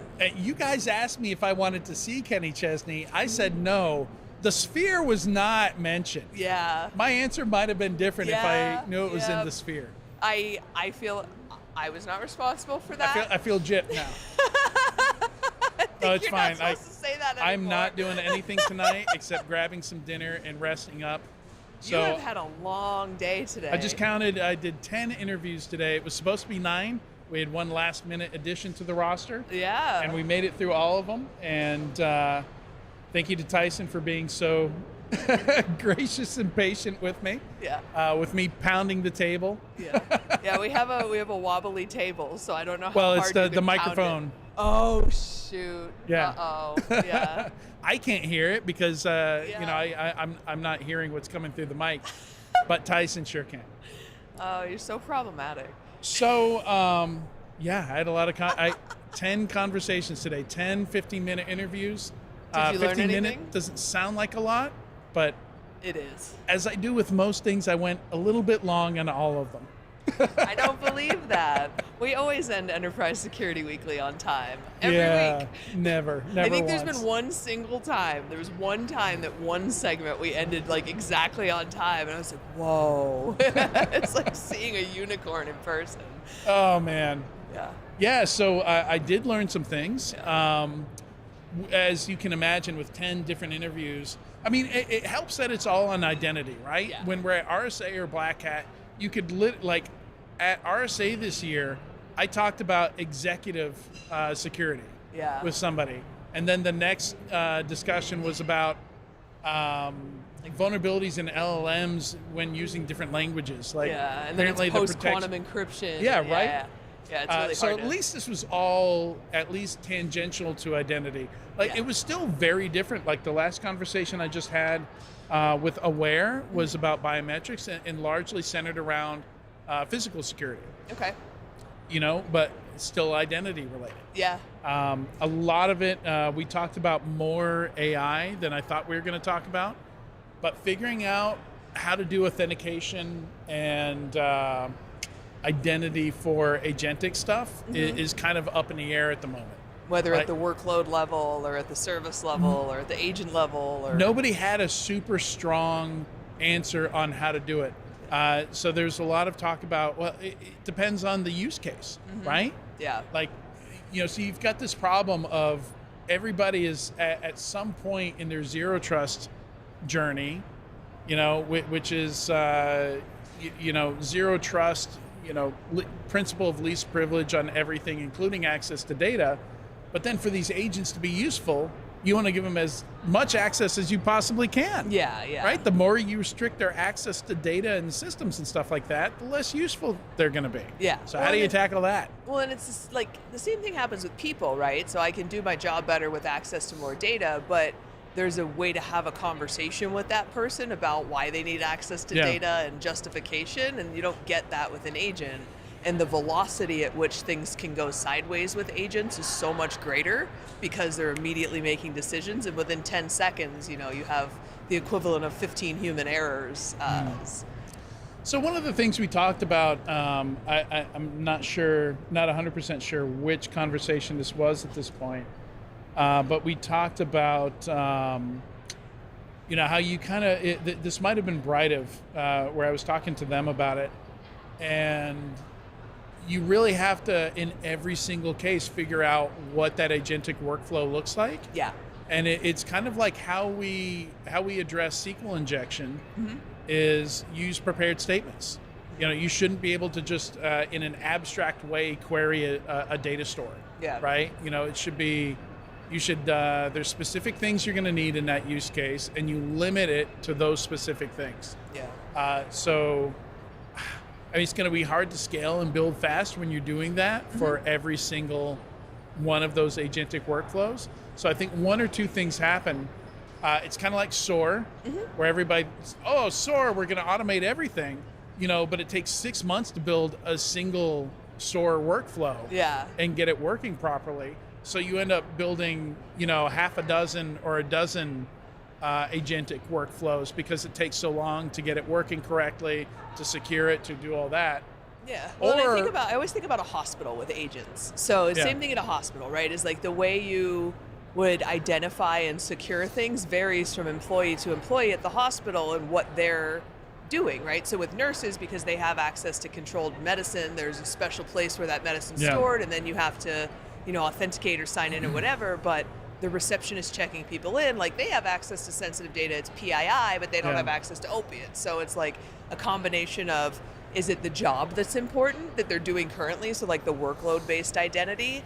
And if you're an organization where your workloads are identical most of the time, you probably don't need an identity for each of those workloads. But if you have agents that are, to your point, making these kind of probabilistic decisions, then maybe those workloads do vary enough that you want them each to have a specific identity to be able to track them. And I think it goes, to your point, it goes back to what are the agents actually doing as functions of your organization, and at what level is that going to vary where you would need to monitor it to look for that variance. And I think a hospital is a great example because access control and roles are very well defined and documented.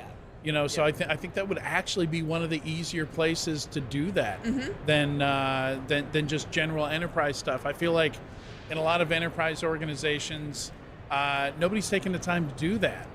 Because people's lives aren't at stake. There aren't the components to make meth available. Well, there's no regulation, and that's the thing is that security just absolutely is crippled by a lack of regulation. And I think for most people, at the engineer level, if you ask them, do we need more regulation? Entrepreneurs are like, no, we don't want but the lack of that guidance and framework, it does. It slows you down. And I was talking right before we started recording about it's great that this is all identity focused. It's a little bit disheartening to walk around an identity conference and be like, all right, there's 30 different marketing messages that all contradict each other. Like, why are we all running in separate directions? Why can't we say, okay, in healthcare applications, we need to run this way? And, we could be so much more prescriptive, and we just have none of that in security, and nobody wants to do it because it's not a light lift, right? It's like zero trust. I hate the term zero trust because you're never going to get to zero. And I think just the term in and of itself is overwhelming for people when they're like, I'm never going to get to that, and like that's. Yeah, I think it's somewhat misunderstood. I think it was intended to mean start from zero. Yeah. And instead of start from all the access and whittle down, you start from zero and only add what's needed. I don't think the intent is to go to zero. Right. Well, but it's to get everything to zero trust, right? And you start with users, and then you go to, like locations, and like there's zero trust for all different things. But I think the term in and of itself implies this, like, you're going to get to this place where you have full control and, zero gaps because nobody's allowed to do anything. An impossible standard. Yeah, exactly. And like zero trust is actually more of kind of a continual process of, a philosophy too. It's something you always want to be thinking about when giving somebody privileges, because it's just not the way we did things in the past. It was just like, whatever needs to happen, Chmod 777 to get everything working. There are things you can do. Everyone full control on a file share. Well, when everybody had a tower Anyone at with their the link. desk. And I even remember like being freaked out when I got a laptop to take home. I was like, I don't want this data at my house. Like when everybody had a tower at their desk and you just put a firewall around everything, you could have access to everything. Because what were you going to do with it? You couldn't take it outside the moat around the castle, so it wasn't dangerous. So, there were a lot of interesting conversations. One I thought was interesting. I didn't realize Exonius actually had like a business accelerator like within the company called Exonius X, which I blank on the name of the company now. Exonius required them, but they were competing with Bromium and Vincia. Yeah. And Vincia did something similar where they also had kind of this skunk works that, we're trying to come up with new products in-house. And that actually led to their successful pivot, which led to their acquisition by Sophos. So always interesting when a startup has a startup factory within it. Yeah. Right? Especially once you get to a certain size. And it makes sense with Exonius, because Exonius is like, okay, we built 1,000 connectors to integrate with other products. We built this data model where we're normalizing, bringing all the security data into one place. Now, what can we sit on top of that from a product perspective? Yeah. So you almost have to have this kind of idea factory within the company to see what you can do there. And we were specifically talking about the identity side of it that they're tackling right now. Yeah, and I think, having been in rapid growth organizations before, generally engineering people hire people they know in, right? And so you sometimes then end up in your general engineering org with a bunch of people who came from the same handful of places, and so they're used to doing work specific ways. And I think setting up one of those within your company is a really great way to make sure that not everybody is in that kind of group think, like, well, of course this is the way we're going to do this. Of course this is the way we're going to do that. Because I've seen that be a significant impediment to innovation in places where if you just put a couple scrappy people and disconnect them and let them decide how things should be on a blank canvas, I think if you can afford to do that, it's a really, really good way to not end up building your branded version of the company you recruited half your engineers from. Because we see that a lot. Yeah. Yeah, it does. It ends up being smoothed out into everything else. Yeah. Something that just looks like everything else. Yeah, and it's, crossing the chasm. There have been, what's his name? Christensen has written books about it.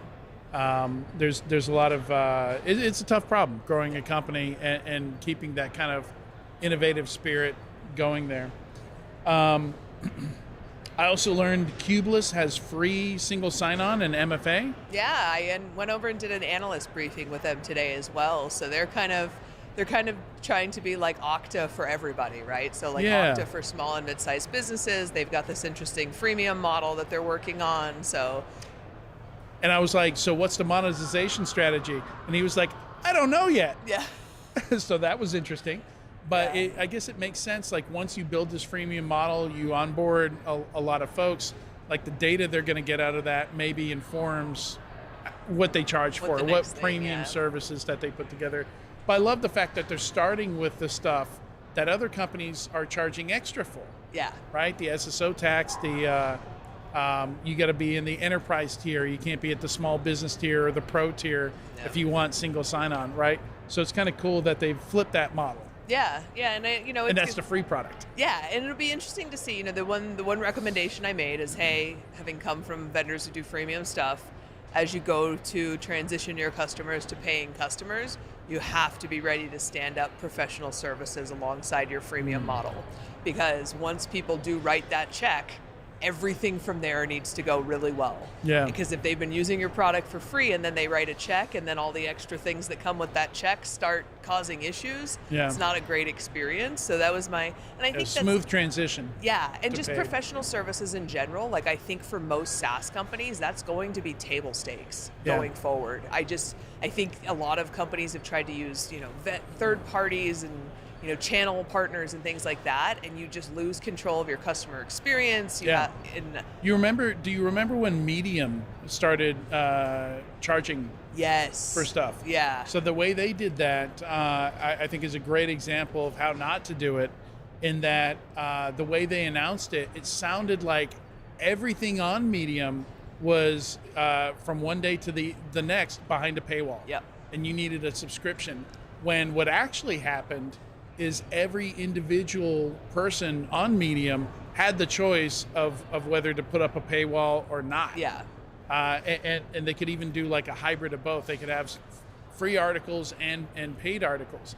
But because the announcement made it seem like everything was behind that paywall, I knew a lot of people that just wouldn't even click Medium links anymore. Yeah. Because they were like, I'm not going to subscribe to it, so I probably can't read this. When most of the time, a lot of that stuff was still free. Yeah. So, like, I think that was kind of a case study of how not to do it. Yeah, and how like messaging is everything, right? Because there's a big difference between, hey, like you're going to have to pay for some content now, and hey, we've come up with a great new way to give creators control over the revenue that they generate. And, like for creators you really support, we have a great new way for you to, support the work that they do. And I think New York Times, I listen to a lot of their podcasts, and that's how they frame subscribing is like, hey, here's a sneak peek into all the work that goes into some of the stories we report. Here's why you should pay as a subscriber, because this is what you're helping. And so, yeah, I think part of that was just kind of botched messaging in general, and like not focusing more on what Medium was getting out of it than enabling creators to keep creating in a better fashion.